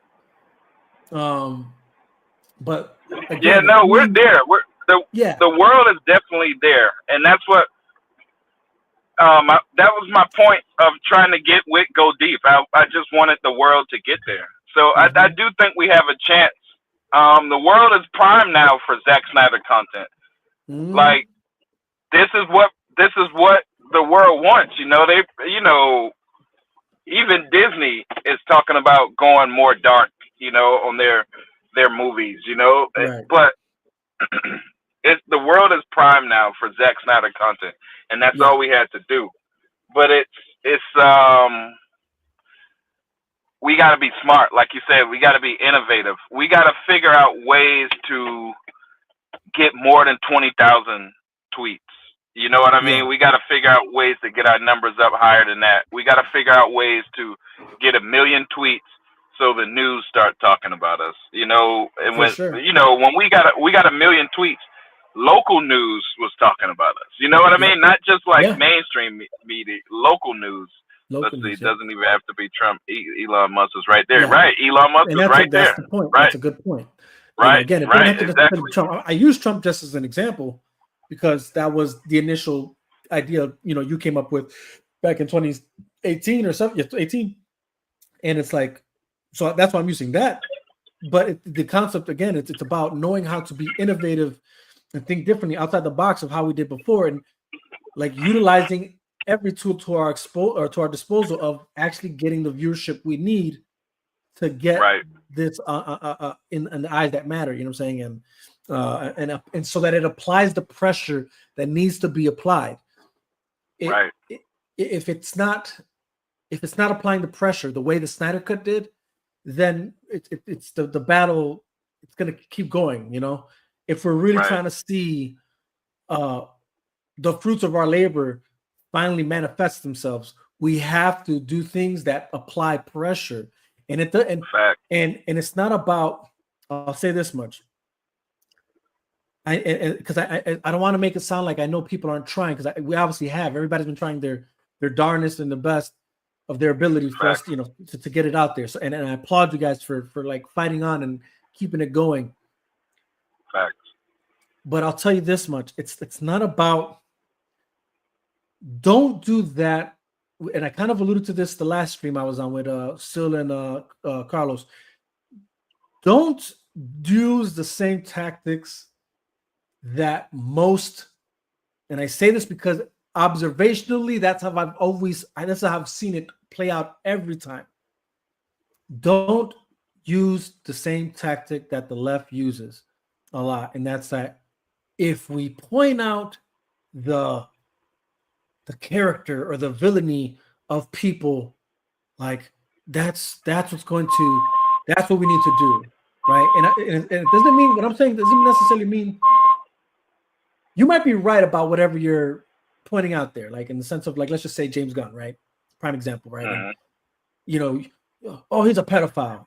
Okay, you can say all you want, but the reality is, like, there's nothing on record that he's ever been convicted as a pedophile, so it doesn't stick. So it doesn't really matter. You know what I mean? Like, you could be mad that he did a pedophile joke 10 years ago, and sure, I'm with you. Maybe because people joke around about stupid shit all the time, and if it's a joke, it doesn't really mean nothing. You know what I mean? Right. And it could be from racist jokes to just very sexual, depicted jokes, and it's the humor that exists. So, like, if that's what you're calling this guy a pedophile for, I'm just saying it's not going to stick. So, like, using that as a tactic, I don't think matters, not anymore, at least, or not ever, probably. Really, again, it's just. And I say that because that's what the media did with Trump, and it did eventually. It stopped sticking. People are like, who cares? You guys call him a racist? Who cares? You guys call him bigoted? Who cares? Because they were able to at least look back and say, well, his policies were straight. You know what I'm saying? Like, my pockets are good. You know what I'm saying? Like, we weren't in any wars. You know what I'm saying? So it's like, and that's what mattered, right? So now, in context, what does that mean? What should you be pointing out about James Gunn, if that matters? If we're talking in relative terms of that, it's not the fact that he's a pedophile. I'm going to attack his character. Oh, he's a piece of shit because, I think he is, because he decided to do Suicide Squad. He could have done anything else, and he chose to do Suicide Squad. So I think that makes him an asshole. But does that matter? Not really. But what can I point out?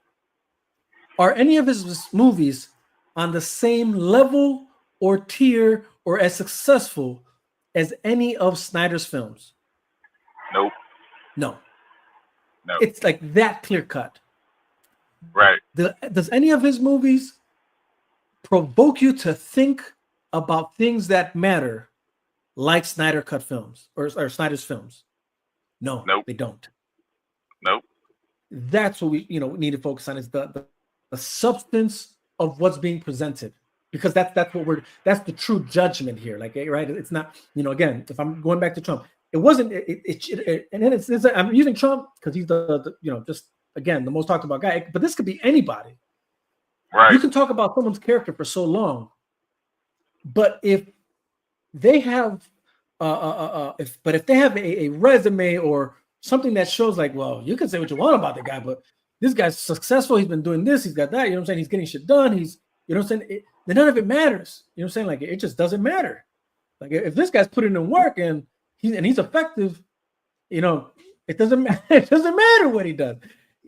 Even the most sinister criminals, that's how they live. That's how they have longevity, is because regardless of anybody knowing that they're a pusher, or what I'm saying, they do things of that nature, like whatever they're involved in. But if you also know, like, hey, but he goes back. You know what I'm saying? Like, I've seen him like take somebody out of the hole. You know what I'm saying? Like, he actually has, given this to, like, the community. Like, he gives, money for kids to get ice cream in the neighborhood. Like, you know what I'm saying? Like, even though everybody knew he's so coke, what I'm saying? But he was giving kids, like, here, go get some ice cream. The kids love the man.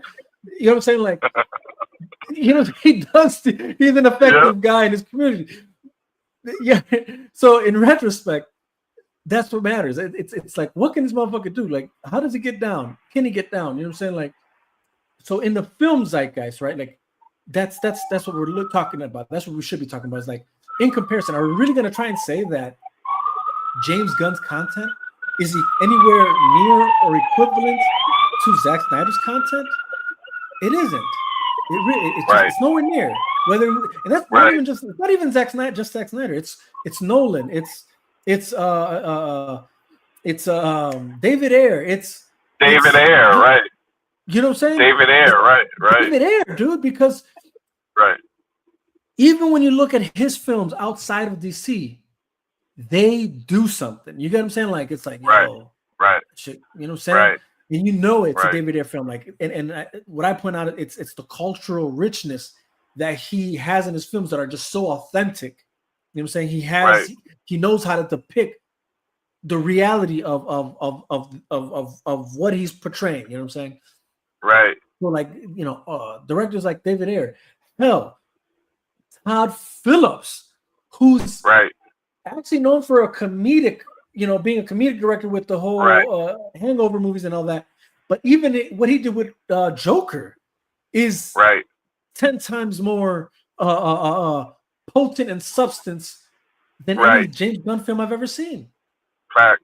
Stay right there, though. Oh, go ahead. Yeah. Listen, stay right there. David Ayer, right? So we had David Ayer. David Ayer is probably one of our biggest misses in this whole situation.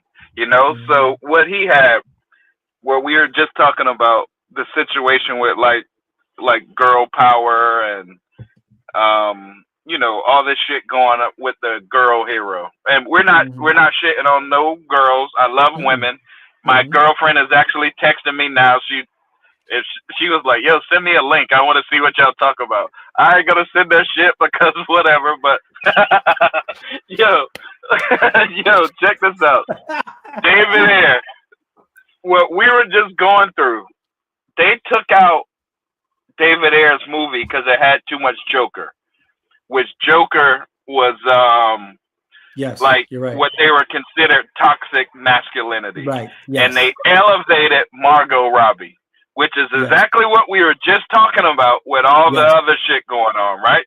So now, if we were to understand them taking out Joker is the same thing they did when they made the Hulk not so masculine anymore. You know what I mean? And then they elevated a She-Hulk. It's the same thing, but what they... masculine. Yeah, but what they did is they use characters like Joker, Hulk, Suicide Squad, Avengers. They use that to push over agenda for the whole country to understand. Yep. Oh, you can't be like toxic Joker, toxic masculinity Joker. You gotta be like crazy ass Harley Quinn. Hey, guy, you know what I mean? You gotta be her. So they pushed that shit on us, and nobody was smart enough to say, yo, that's not what we want. Mm-hmm. Nobody was smart enough. That's why we didn't get the haircut, guys, because we aren't smart enough to ask for the haircut. We were okay with Margot Robbie, so they gave us facts. Margot Robbie. Big facts. Right? I remember that being a thing. Right. And I was thrown off by it because I'm like, am I like the only one that thinks we kind of got robbed of a true like Joker and Harley scenario? Like, am I the only one who think like, which I feel like I was at the time. I felt like I was one of the only people saying it because I'm like, am I the only one who doesn't like the fact that it seems like they propped up Margot Robbie to shine and took away the Joker? Like, they did. Right. Clearly paved the way for the Harley Quinn character. Right. Then they had Birds of Prey, and they took Joker completely out. They showed him with his back turned. Right. So then they were like, Zack Snyder brought Joker back for the Snyder Cut, and that's cool. But how many spinoffs could you have done with Margot Robbie and Jared Leto? Oh my freaking God, bro! Oh my freaking God! Bro. You know what you could have did with that. But I mean, no, but that's go ahead. Sorry, that's a good point. No, I'm just saying the America that they made, they didn't want you to have toxic masculinity. Why? Because toxic males will not let the government be overthrown. You know what I mean? A toxic, strong ass male, when we have a coup in the government, when we have a coup in our political parties, they go to stop that shit. So let's remove the Hulks, let's remove the Jokers, and let's give She-Hulk and fucking Harley Quinn. You know what I mean? So, but that's the way that the military, that's the way that a government controls the masses. They don't just knock on people's doors and they say, yo, bro, you look like you've been going to the gym too much. It look like you got too much guns. It look like you're maybe a strong male figure. We need to take you to jail. They don't do shit like that. What they do is they know what you're gonna watch. They know what you're gonna ingest, and they mold it through that. So if we need a Snyder Cut movement, if we have a movement that's actually media run, media driven, we first have to understand what we're in. We're in a culture war. We need to understand what this shit is going on that we're in. Of course, we can have our little random podcasts that don't talk about nothing and just, like movie news or whatever. Of course, we need that because that needs to also be one of our bullets in our chamber. For sure. But if we don't know that we're in a culture war and we're ahead of the spear, we're gonna lose, bro. We're gonna fucking lose. There's no way for this to be successful if we don't know what we're doing. So we can't talk about, hey, we need to see an haircut while Joe Biden is in office. No, we're not going to give you an haircut. We're going to give you fucking Snow White. We're going to give you, you know what I mean? There's no way you're going to get the haircut while Kamala Harris is in office. That's what y'all get. Y'all can't get the haircut. Right. You want Kamala Harris and the haircut? The two don't match, bro. It don't mix, Kamala Harris is going to give you She-Hulk and her homegirls, and that's it. You know what I mean? So you got to understand that it all matches like that. You can't.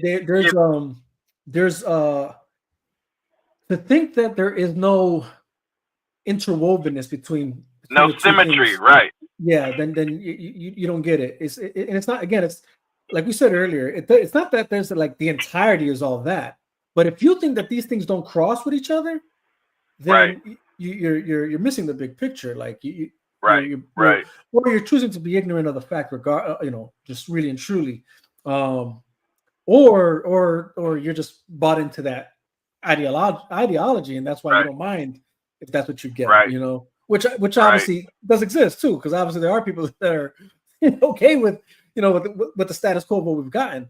I will say this to the air cut, not to bring that up. I mean, I will say this, man, and I'm not trying to, I don't want to knock on nobody, but I will say this is that we did the really good, decent numbers the other day when it came to Zack Snyder's Justice League and restore the Snyderverse, sell the Snyderverse Netflix. We did pretty good there. You know what I'm saying? Like really good numbers. But then no one shows up, like really and truly, to push the air cut. That kind of threw me off. I'm like, yo, what's going on? Like, this shit's not popping the way it was a couple days ago. For the restore the Snyderverse stuff and so or Zack Snyder's Justice League. And I get it, like, man, I get it. Like Zack Snyder, it's obviously a bigger world. You know what I'm saying? That's a fact, right? But I just don't want to pretend as if there's two things to consider, I think, when it comes to the air cut.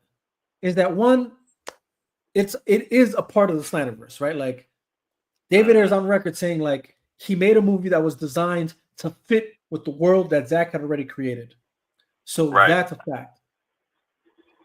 But two, which I just feels like lost on me sometimes, like why we're not and why this didn't happen. And it's that if there's anything we could actually get sooner rather than later, that's easy to like get because it's already done, it's the air cut. The air cut, right? So like the fact that that's not getting nobody's pressing to fight for that as much as the Snyderverse, which even if we were to succeed, still would take a while to even see the to actually see it manifest itself due to like shooting, production, and all the things that take to make a movie. Where the air cut, it's like it's nothing but just for them to be like, okay, yeah, let's greenlight it, release it. You know what I'm saying? It is literally releasing. It's just it's in our possession, re-release it. Right.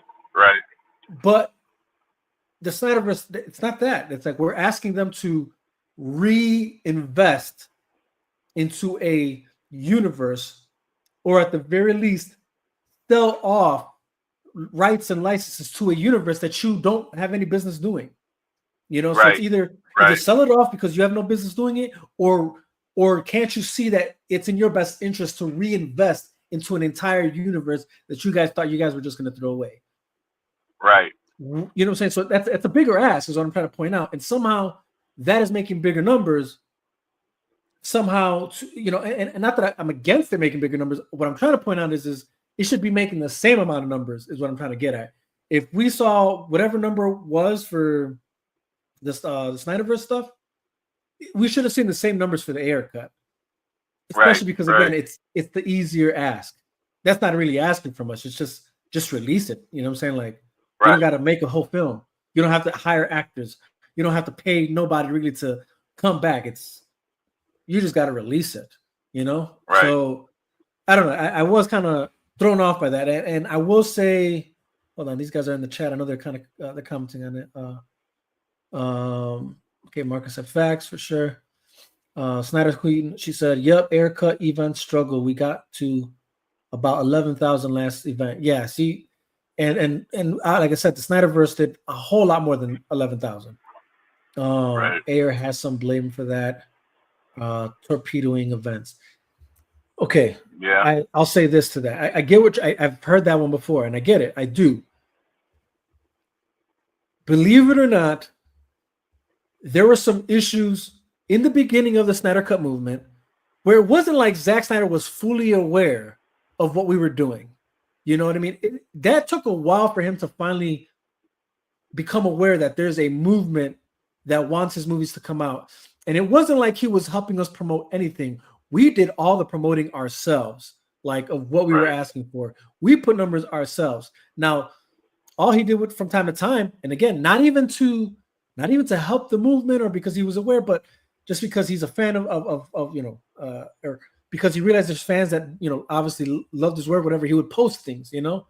And then because he himself, I think, had the desire and passion for the world to know. I don't think he was even aware that there was a massive group waiting for like him to like, you know, fight with us in a sense.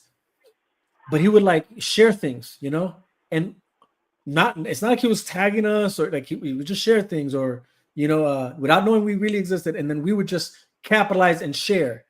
And Erica's done the same. He's shared, you know, like images of his movie that we didn't see, you know, things of that nature, and we would just share. It didn't. And what I'm trying to get at is the is it the onus? The onus isn't on Ayer, it's on us, completely us. It doesn't really matter what Ayer said, and I say this because again, the movie's done already. The movie's already done, so it's not like we need him to kind of. If I'm correct, the requirement he had like needs is it's not what Zack Snyder needed. When they finally agreed for the Snyder cut, it was like he needed more to be done, right? Like he needed to shoot some extra scenes because he himself just wanted to make it a film completely different from that which was his initial idea, because he felt like he was already robbed of that. And it's like, I'm going to give you guys something different that if they're wise enough, they'll be able to say like, okay, this is a different idea. You know, let's go in this direction. They just weren't.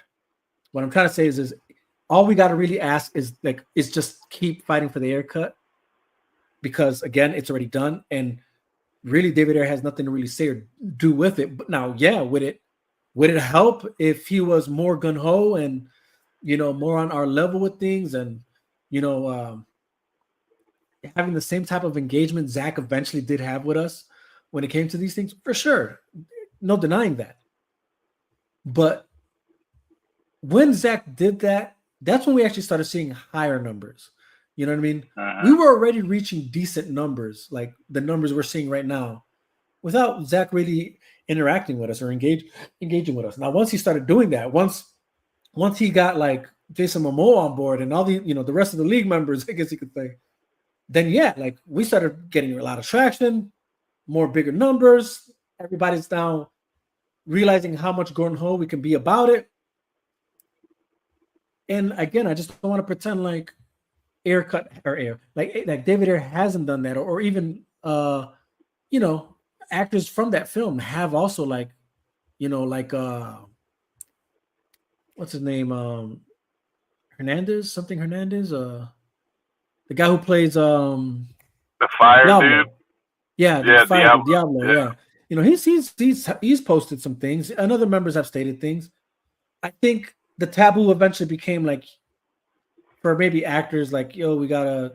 But if you notice, a lot of actors didn't shy away from saying like, hey, it needs to be released, and that's what I'm trying to get at. Like, a lot of this was taboo at first, and now, so that's what I'm saying. It's not whether David Ayer says something or not. Like, I don't want that. I think we should. Jay Hernandez, thank you, thanks, Marcus. We gotta fight WB, not Gunn, in my opinion. Yeah, I mean that, or both, or all, you know, all of them. It's. But my point is like we have to do it. Like let's not speak or rely on the things that Ayer might say to determine whether or not we're going to do this or not.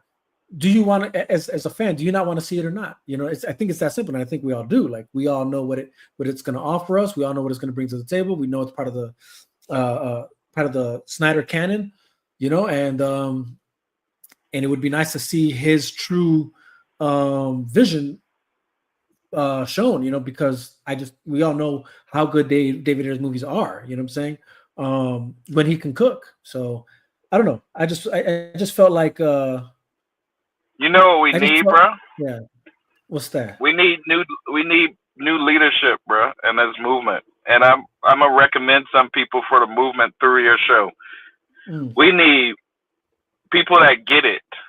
We need Marcus that keeps typing, commenting. Y'all need to follow this dude, man. He gets it. Yeah. He gets everything. Yeah. He gets this movement. He gets the zeitgeist. He gets the political atmosphere. He gets everything.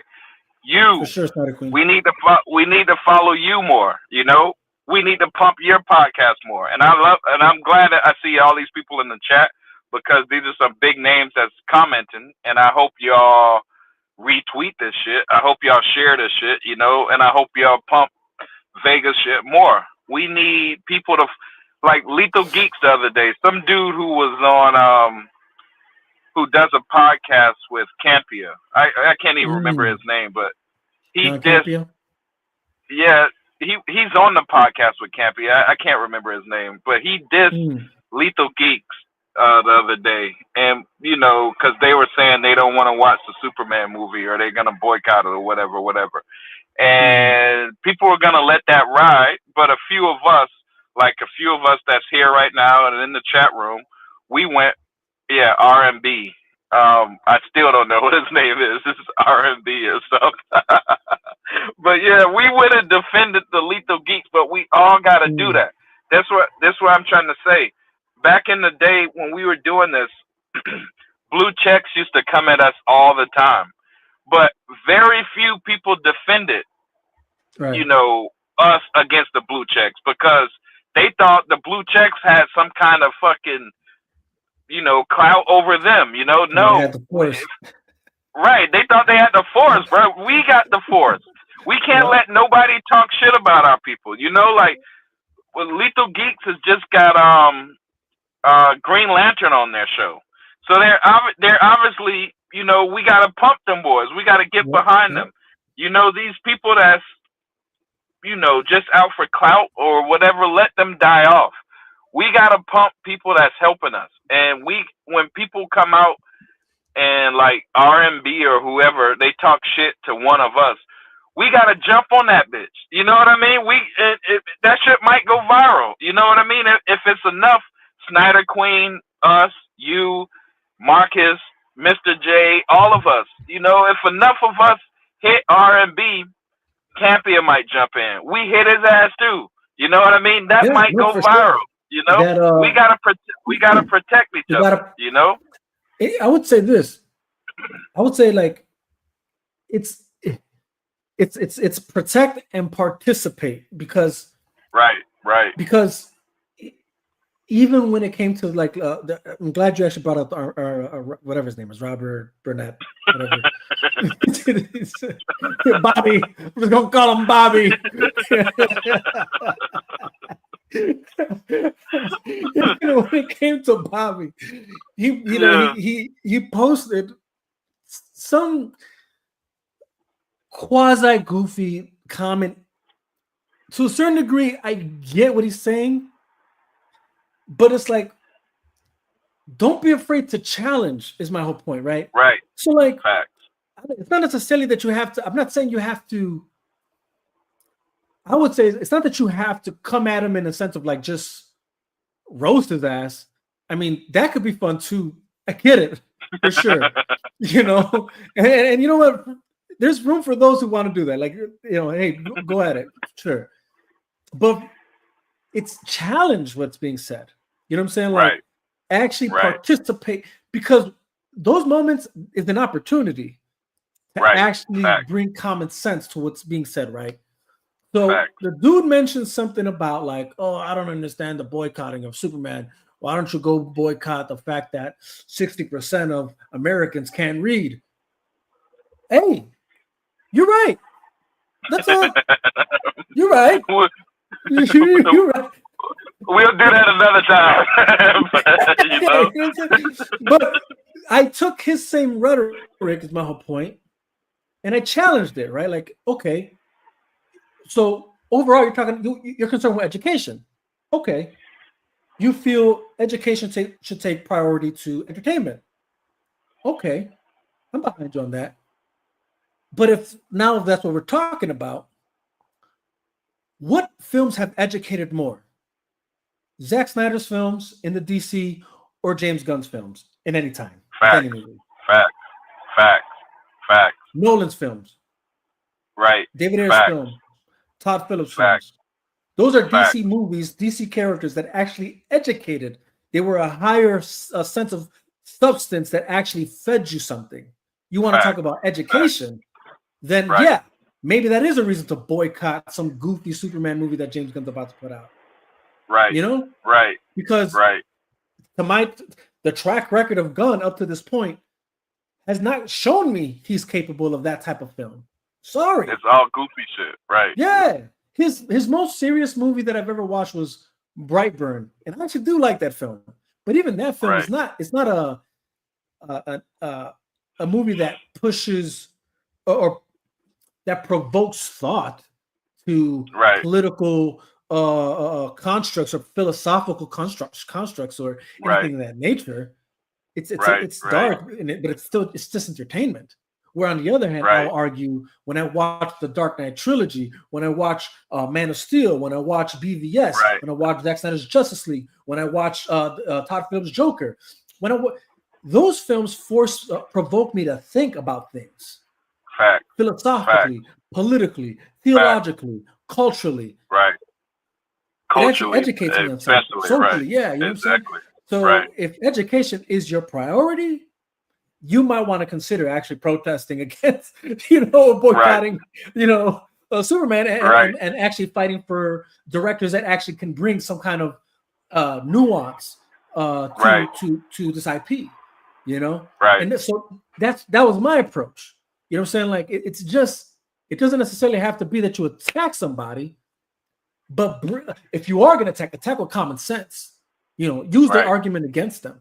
And engage because something like that was like, for me, it was an opportunity. I'm like, oh, okay. And it was kind of like a layup, like that was a layup for me. Like, oh, you want to talk about education? I can agree. Education is more important than entertainment. And if that's the case, you know what I'm saying? Here's my argument to why you want Zack Snyder, over James Gunn film any day. DC related. And it's even fucked up that they try to guilt trip us because we don't want to watch James Gunn's movies. You can't guilt trip us for saying, "Yo, we're gonna boycott." Bitch, this our money. We don't owe this shit to Superman, bro. We don't owe it. You can't guilt trip me for saying I don't want to watch a James Gunn movie. Bitch, I don't want to watch a James Gunn movie. Period. You can't. I don't care if you try to guilt trip me. But it's not gonna work, It's not gonna work. I hate when because when this came out, they tried to make it like, oh, everybody that's gonna boycott are just some losers, blah blah blah. Bro, this our money, dog. We don't have to give it to fucking Warner Brothers, dog. What are you talking about? Exactly. That's when it's like the agenda being spread. Like when you try to down me for doing something that's well in my reach, it's legal, I can boycott, I'm not hurting anybody, but you want to down me for doing it because there's agenda. There's an agenda. Oh, we need the Snyder Cut people. We have to make them look stupid for boycotting this. Hell no, bro. If I say I'm going to boycott this, or if Lethal Geeks say they're going to boycott it, fuck it. They're allowed to say that. We don't have to give our money, Right, and that's the thing. Like, here's the thing. When somebody says they're boycotting something, right? Like, what's it to you? Like, it's just all they're saying is they just don't want to spend money on that. Right. What's it to you, bro? What are you gonna hold them captive to spend their money where they don't want to? You know what I'm saying? Like, no, bro, you better go shop at Costco or else. You know what I'm saying? Like, what the hell? Like, what if I just want to go shop at Walmart, man? You know what I'm saying? Damn. You know what I'm saying? Like, oh shit, bro. That's a fact, funny, bro. Dude. It's funny. And That's here's the thing, like, I have stated that I'm not going to see this movie because I have no interest in seeing this movie. Now, look, here's the thing. For me, it's not about loyalty to Zach. If there was any sense of interesting constructs in this movie that actually spoke to me, I would go see it. Right. But it just doesn't. There's just nothing there. Right. There's nothing in the trailer that appeases me to say, like, yeah, this is going to be a film you don't want to miss out on. No. There's nothing that tells me that. So, and then unfortunately, then between that was the experience. My experience is I saw the trailer, nothing spoke to me, and unfortunately, that experience you can just add to the statistics of James Gunn's films that are what they are. Right. They're not substantive. Right. that's just what it is. So like, don't you can't fault us for just calling a spade a spade. You know what I mean? Like, and that's that. Right. And you know, it's it's you know, right. Oh, You're not a real DC fan. Oh man, you got me there, bro. Yeah. Trying to guilt trip me, you know? Like, I'm crazy. not a real DC fan. Oh fuck, my day is blown now. Somebody called me a not real DC fan, bro. Superman doesn't, just because it's Superman or DC or whatever, that doesn't mean I have to support that shit. That's how companies and all of these they get you like that, you know. You don't have to support if you don't want to. Because this is what they're doing, is they're taking, and this is what I feel people need to understand. So let's dig into that, right? You're not a real DC fan, okay? Let's talk about that then. Is there not a blueprint substance, a formula that makes DC what DC is, right? The same way that's true about Marvel, right? Mm-hmm. And that's, you know, the same way that's true about any IP. But we're talking about DC here. Now, DC content relate, like what DC is now, or let's say within the last 15 years or so, maybe 20, 25, actually for a while now, since the late 90s at least, or 90s, let's just say 90s. DC has been a specific type of film, not even film, content in general, from comics to video games to the movies and all that. And it's that it became something a bit more mature, like that speaks and touches on nuanced things in the formula of a comic book and a comic book character and that world that exists. And it's been probably the most amplified of that nature in films like the Dark Knight trilogy, Man of Steel, and BVS, and Zack Snyder's Justice League, and even Todd Phillips for that matter, I guess. But my whole point is, like, that's DC. So I can argue that the fact that you want a DC that isn't representative of that type of style makes you not a real DC fan. The fact that you want a DC film to look like a Marvel film, I could say that you're not a real DC fan. If we're really going to talk about it, you know what I mean? Big fact. So big fact. I'm probably the more DC fan here because I can see that all they're trying to do is put on the costume of Superman or Batman, but inside that fucking costume, it isn't Superman or Batman. You get what I'm saying? Like, it's a facade. And like you said, this is just the true nature of everything. Like most IPs right now, you know, from how Disney's sabotaged the shit out of fucking Star Wars. That's the wrong Star Wars. You know what I'm saying? Like, with the shit that they've used, how they've, you know, it's just the costume of it now. Like, but what's in it, it's not substantive with the like exception of like the ones that made it out. You know what I'm saying? Out of the Hatchet House. You know what I'm saying? Like, so you know, I can argue that no, we're the real DC fans because we know what DC actually is supposed to look like, what it's supposed to feel like, what it's supposed to give you. And we're not getting it in this film. We didn't get it in his Suicide Squad film. And those were just Marvel films with DC characters. And a lot of films that, you know, followed that formula in DC, unfortunately, kind of did the same thing, you know? So yeah, real DC fan. You're not you're not a you're not hurting my feelings, bro. You're not hurting my feelings, bro. You know what I'm saying? Right. Movies where you have to yeah. Exactly. You're on point, bro. Superman's. You're on point, bro. You get it. You get it. And even DC, more than DC, Warner Brothers has a certain feel too. You know what I mean? Like you can watch a Warner Brothers movie, and I remember on Joker 2, with Joker Folia Do, that scene, the beginning where he's walking through the jail, and it's the color scheme. Then the umbrellas was color, but the people in the background, you know, yelling curse words, and then the deep cello or music. You know what I mean? The deep, dark feel. Disney and Marvel can't do that. You know what I mean? Like they can't do that, and that's Todd Phillips. This not a Zack Snyder movie, but it's Warner Brothers. It's Warner Brothers. So when we see Warner Brothers trying to be DC and Marvel, that's what we don't. I mean, Disney and Marvel. That's what we don't like.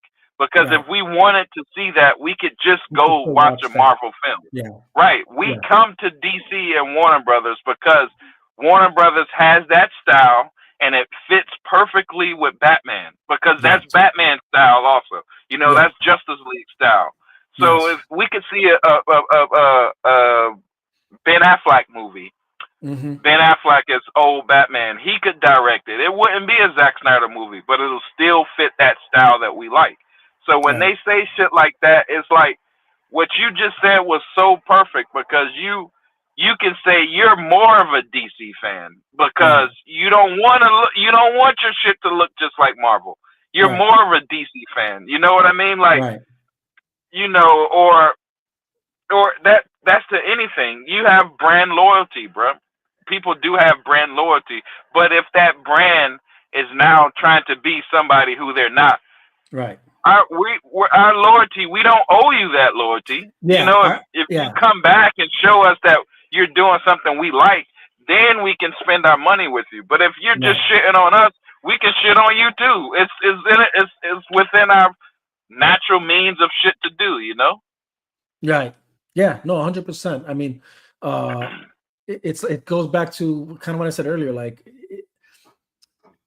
there's things that speak to you, right? Or that'll move you.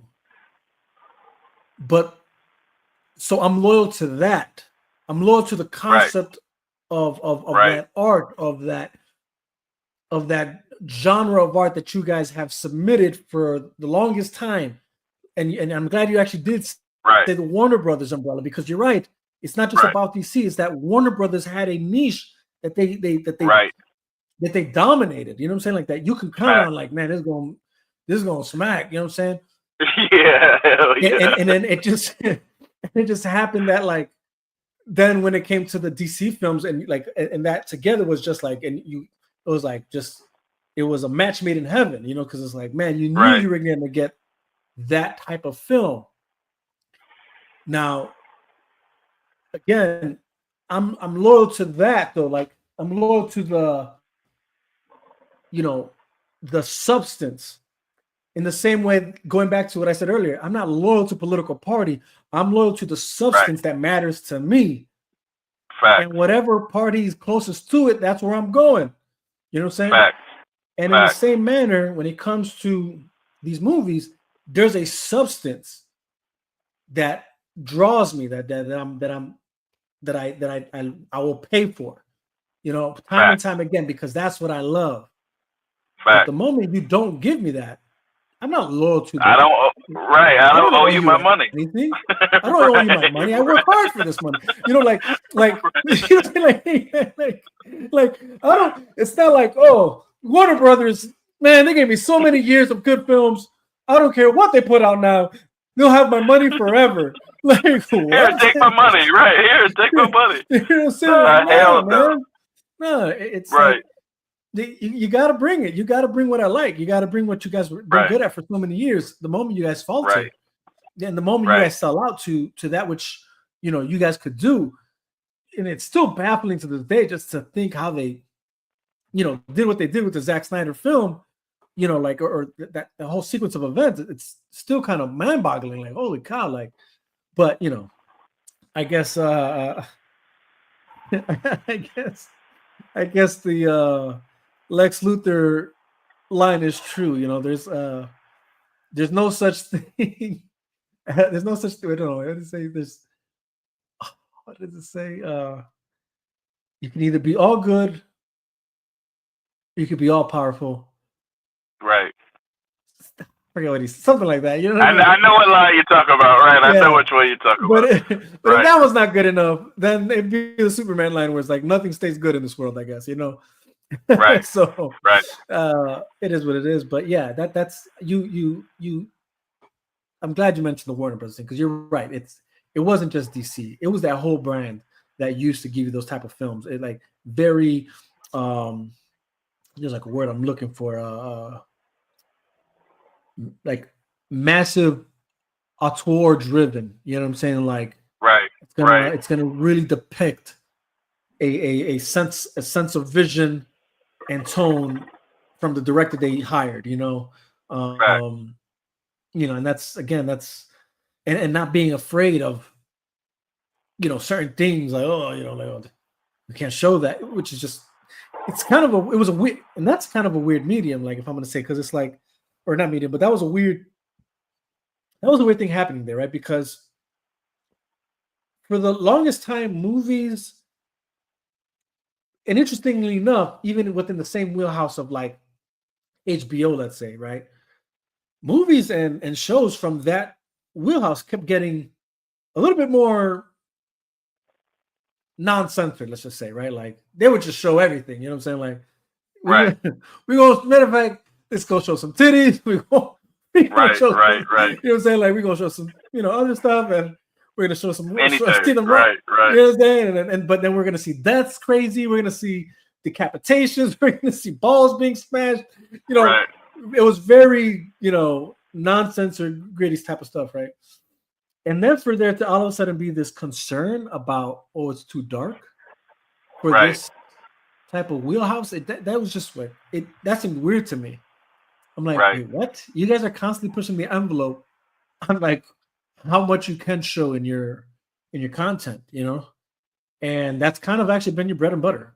You know what I'm saying? Like people watch series off of HBO because they know there's no filter. It's like we're seeing it for what it, like, you know, just raw, like uncensored.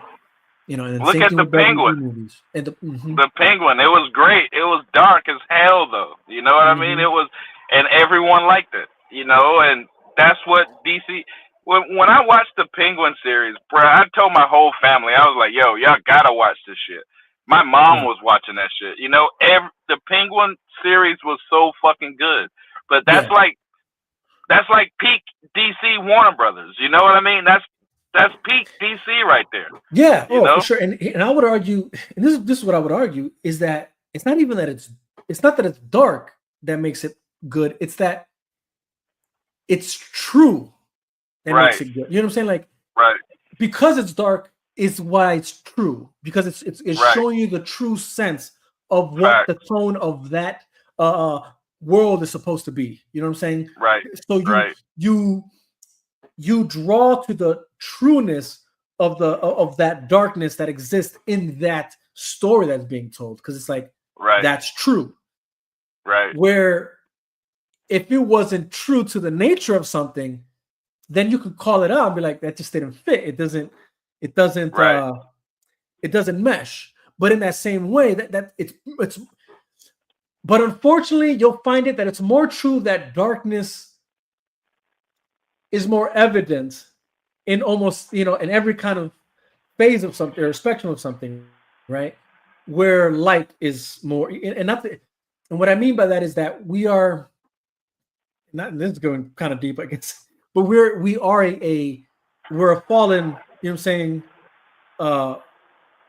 species. You know what I'm saying? Like we're tainted. We're years and years of constant wrong. You know what I'm saying? We being in the physical, right? You know what I'm saying? It just exactly. Yeah, definitely. So we're, you know, biblical term, we're born into a world of sin. So we're in this darkness. You know what I'm saying? Like, this is the world we truly live in.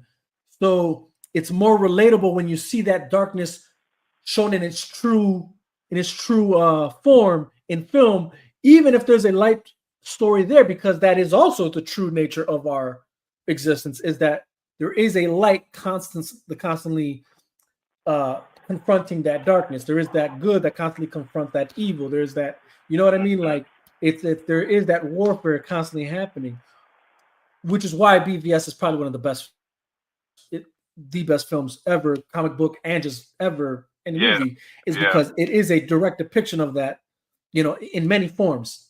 But all that to say that, like, that's what draws us. It's the true nature of what is being displayed. And so when that darkness is being displayed, we acknowledge it's there because it's true. It's not that we need darkness. It's not that we're, and I think this is important because this is an argument they'll try and say, like, you know, like, oh, we're evil because we're constantly asking for like darkness. And it's like, no, we're asking for honesty. We're asking for authenticity to what's real in our lives. So darkness does exist, and it does reign sometimes, you know, in a sense, like, you know, where it's allowed, I guess, you know, to whatever, you know what I mean? But that's why we gravitate towards it. It's not that we're gravitating to the trueness of it, not that we want to see, oh, we just want to see death or we just want to see blood. No, it's not that we want to see that, like that's all we want to see. We just love the honesty that's there about it. Because when you actually see someone die truly, right? Like, you know, in a film, right? Like, you know, like what I mean by that is like when you see the head decapitation, you see the blood, whatever, it's not like, ooh, that's so pretty. No, it's that, oh shit. You know what I'm saying? Like, damn, that's real. You know what I'm saying? Like, and I should probably think twice about decapitating somebody, you know what I'm saying? Or wanting to be decapitated, you know, things of that nature. You know what I mean? So it's like, it's not that we love the murder. We love to see, you know, the murder, the raping, and the pillaging. Like, no, that's we're not saying that when we say we want the darkness or we like the darkness. We like that it's just true to the nature of darkness. You know, like it's not, you know, it's not a fairy tale the way it's being depicted. You know it, you identify it because, man, that's just, you know, that's true to that. Either it's true to real life or, you know, it's true to the story that you know exists within that continuity of things. So like Gotham, I know it's a dark city. You know what I'm saying? I know it's, you know, it's reminiscent of something like Chicago or fucking, you know, you know what I mean? Like, and that's why I can relate to like when I see a corrupt, dark city. Yeah, you know. You're from Chicago.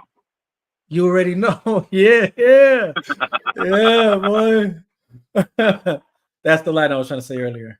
If God is up, and not that I believe it, but I'm just saying that's true. I would say that was true of Warner Brothers. You know, they couldn't be all good and they couldn't be all powerful. You know, it was one or the other. Real and gritty. Yep. That's what it is. We live in a society. Yeah. One of those lines. Oh my gosh, Joker, man. We don't need to suspend disbelief when it's more authentic, right? And that's the point. It's about that. When you try and hide the darkness, you're trying to sell me on something that isn't real. Now, it's not to argue that we shouldn't aspire to something better or greater, or that we shouldn't think about wanting good over evil, you know, and things of that nature. But when it's not truly represented, then how can you ever convince me that goodness could overcome evil, or that the light could overcome darkness, or that hope can fuel the most grim moments? You know, if there's just a little bit of hope, it can actually see you through the darkest moments in life, you know, the hardest moments you have. Right. But if you don't show that, then, you know what I'm saying, like, then it's, what's it matter? But, you know, so yeah, all that, I just feel that needed to be said, because I know that's always like, oh, these Snyder guys, all they always talk about darkness, you know what I'm saying? They think we're like devil worshippers or something, you know what I'm saying? You know what I'm saying? I was like, no, that's I was gonna say something crazy. I'm not gonna go there. Yeah, but yo, I want everybody to pump this podcast. Yo, I gotta give you the props, bro. This has been the best podcast I've been on all year, dog. I'm gonna be real with you, dog. You know what you're talking about. You know what's going on, and you know how it fits with us. I gotta give you your props, and I hope everybody that's in this comment section go retweet this shit. You know, because Vega not to say he needs the support, but he needs to be on the front lines of this Snyder Cut movement. You know, because he gets that shit. You know. Man, hey, I appreciate it, bro. Honestly, it's um, I just do my best. You know, so I'm just doing my best to speak Nah, that you which on I point, bro. believe is true. You know what I'm saying? So, Appreciate but I it, do Snyder appreciate it, Queen. bro. I read that. Yeah. Appreciate it. Oh yeah. Yep. Yeah.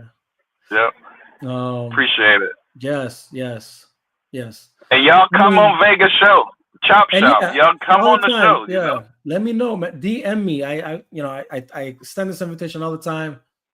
Anybody who wants to chop it up, and again, you don't even have to agree with me. I don't mind having difference of opinions. Like, if I have to be challenged on a form of thought, cool. But just know I'm also going to challenge your form of thought, and I'll be respectful about it. I'm not going to just, what I'm saying. But if you have something of a disagreement, I don't care. Come on, you want you want to come on here and talk about why you do want to see Superman Legacy? Cool. You know what I'm saying? Let's talk about that. You want to come on here and talk about you're a real DC fan and I'm not? Cool. Let's talk about that. It is what it is. I'll engage with that. I honestly don't mind it, and best believe you'll probably get the most civil, respectful disagreement you've ever gotten in your life. Maybe I'm saying, like, Fact. because at the end of the day, like, again, this is the chop shop. We're just chopping it up. The conversation here is supposed to feel like we're just talking out on the street. You know what I'm saying? Like we just that's what we're doing. We're just chopping it up. We're not this. I'm not here to now. I'm not here to make you look foolish. Now, if you come out of here looking foolish, that's on you. You know what I'm saying? But you know what I'm saying? Like I'm not asking you to come out to make you look foolish, But if you do, I just want to let you know it's on you. But yeah, no, honestly, anybody who wants to come on here, just let me know, man. I have no issue with anybody hopping on here. And again, for me, I mean, I appreciate you, Peely, because you and a handful of guys, what I'm saying, like, and who are not really on Twitter much anymore these days. They hop on every now and then, but you guys were the first ones to reach out to me and accept me, and and that's why it's Watchmen forever, man. That's why it's Watchmen forever, bro. Hell yeah. Nobody else has done it better yet, bro. Watchmen forever, straight up. Watchmen forever, bro. Vega, I love you to join a space with me sometimes. I got the platform, but don't always have the right words. I mean, let's go. Let me know. DM me. We'll talk about it. Reach out to me on X, and because I'm sure that's where we 9 times out of 10 convene with each other. We got us united. Yeah, us united. You know what I'm saying? Because they never faced us together. Yo, that's dope, Snyder Queen. I be seeing Snyder Queen on Twitter, and she definitely gets a lot of numbers and shit. No, so Snyder can throw down on X, man, for sure. For sure. We gotta help each other out. And we do gotta help each other out. Like, and that's what I'm here for. I'm my ideas. This is what the Chop Shop is about. I felt like I just wanted to create a space where we can chop it up about anything and everything. And if I can do my part in helping, like with this whole Restore the Snyderverse thing, and even release the air cut, I'm here for it, and let's see, hold on. The audience that Superman is targeting are the same people in the future that John Spartan deals with.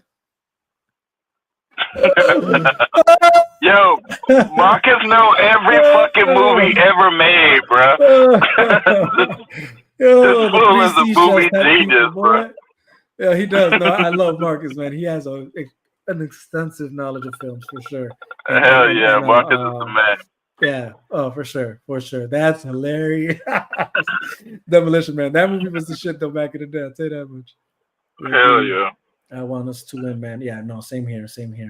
Well, P, I'm not gonna hold you, bro, because I'm sure we went over the time. Right. No, it's all good, man. This was a dope conversation, bro. This shit needed to happen in the Snyder Cut movement, 100%. Sure. I'm happy you got me on this show, and we finally talked. And I know you were Puerto Rican timed out, but it's all good. We made it through.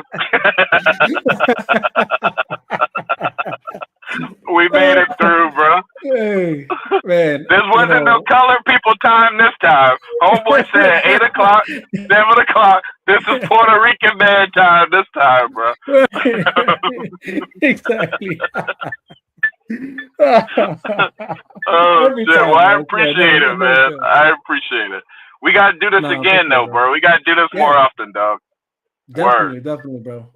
I'll reach out to you, man, and hey, man, if you ever do go deep again, bro, let me know, dude. You know what I'm saying? Actually, hell yeah. Hold on, and I want to put people on IG. What's your channel on there? Because boy, Chucktown. Chucktown Street Talk on Instagram. Chucktown Street Talk, or you can just follow me on Instagram, Swain Peely, my real name just backwards, SWAIN Peely. I try to tag everything, but we about to do some more Chucktown Street Talks. I'm glad you brought that up because I got to give a shout out to my cameraman. The reason we stopped that, my cameraman got shot in fucking Charleston, bro, and it was crazy.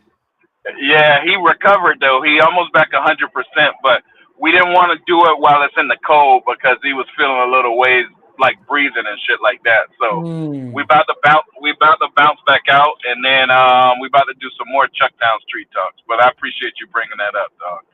No, for sure, bro. And once again, it's Chucktown Street Talk, IG. And it's Swain Peely, you said? Yeah, Swain Peely. My real Instagram is Swain Peely, but everything else is just like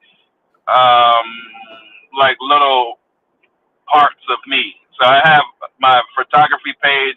I got street interviews. I got, just random shit that I do. But I do a lot of different shit. But if you want to follow me directly on Instagram, it's Swain, SWAIN, Peely, PILI. But it's all in one word. It's my last name first and my first name last. And then YouTube, of course, is Mr. West Ashley 843. And that's my same name on Twitter. I don't really be on Twitter like that or YouTube like that, but I drop a gem every now and then. No, for sure. I mean, and that's why I mentioned IG because I just know that I see that's where you've been most active. And like you said, he does do photography and videography, so I know you got that going. But I love that Chucktown Street Talk. It's just I appreciate it. It's great. It's great content. It is great. I appreciate it, bro. I appreciate it. I mean, I appreciate you hopping on and taking the time to chop it up with me in here. And we could definitely do this again. Appreciate everybody who hopped on and watched. Everybody who was in the comment section. Much love to you guys. Until next time, you know what it is. The Chop Shop. We out. Peace.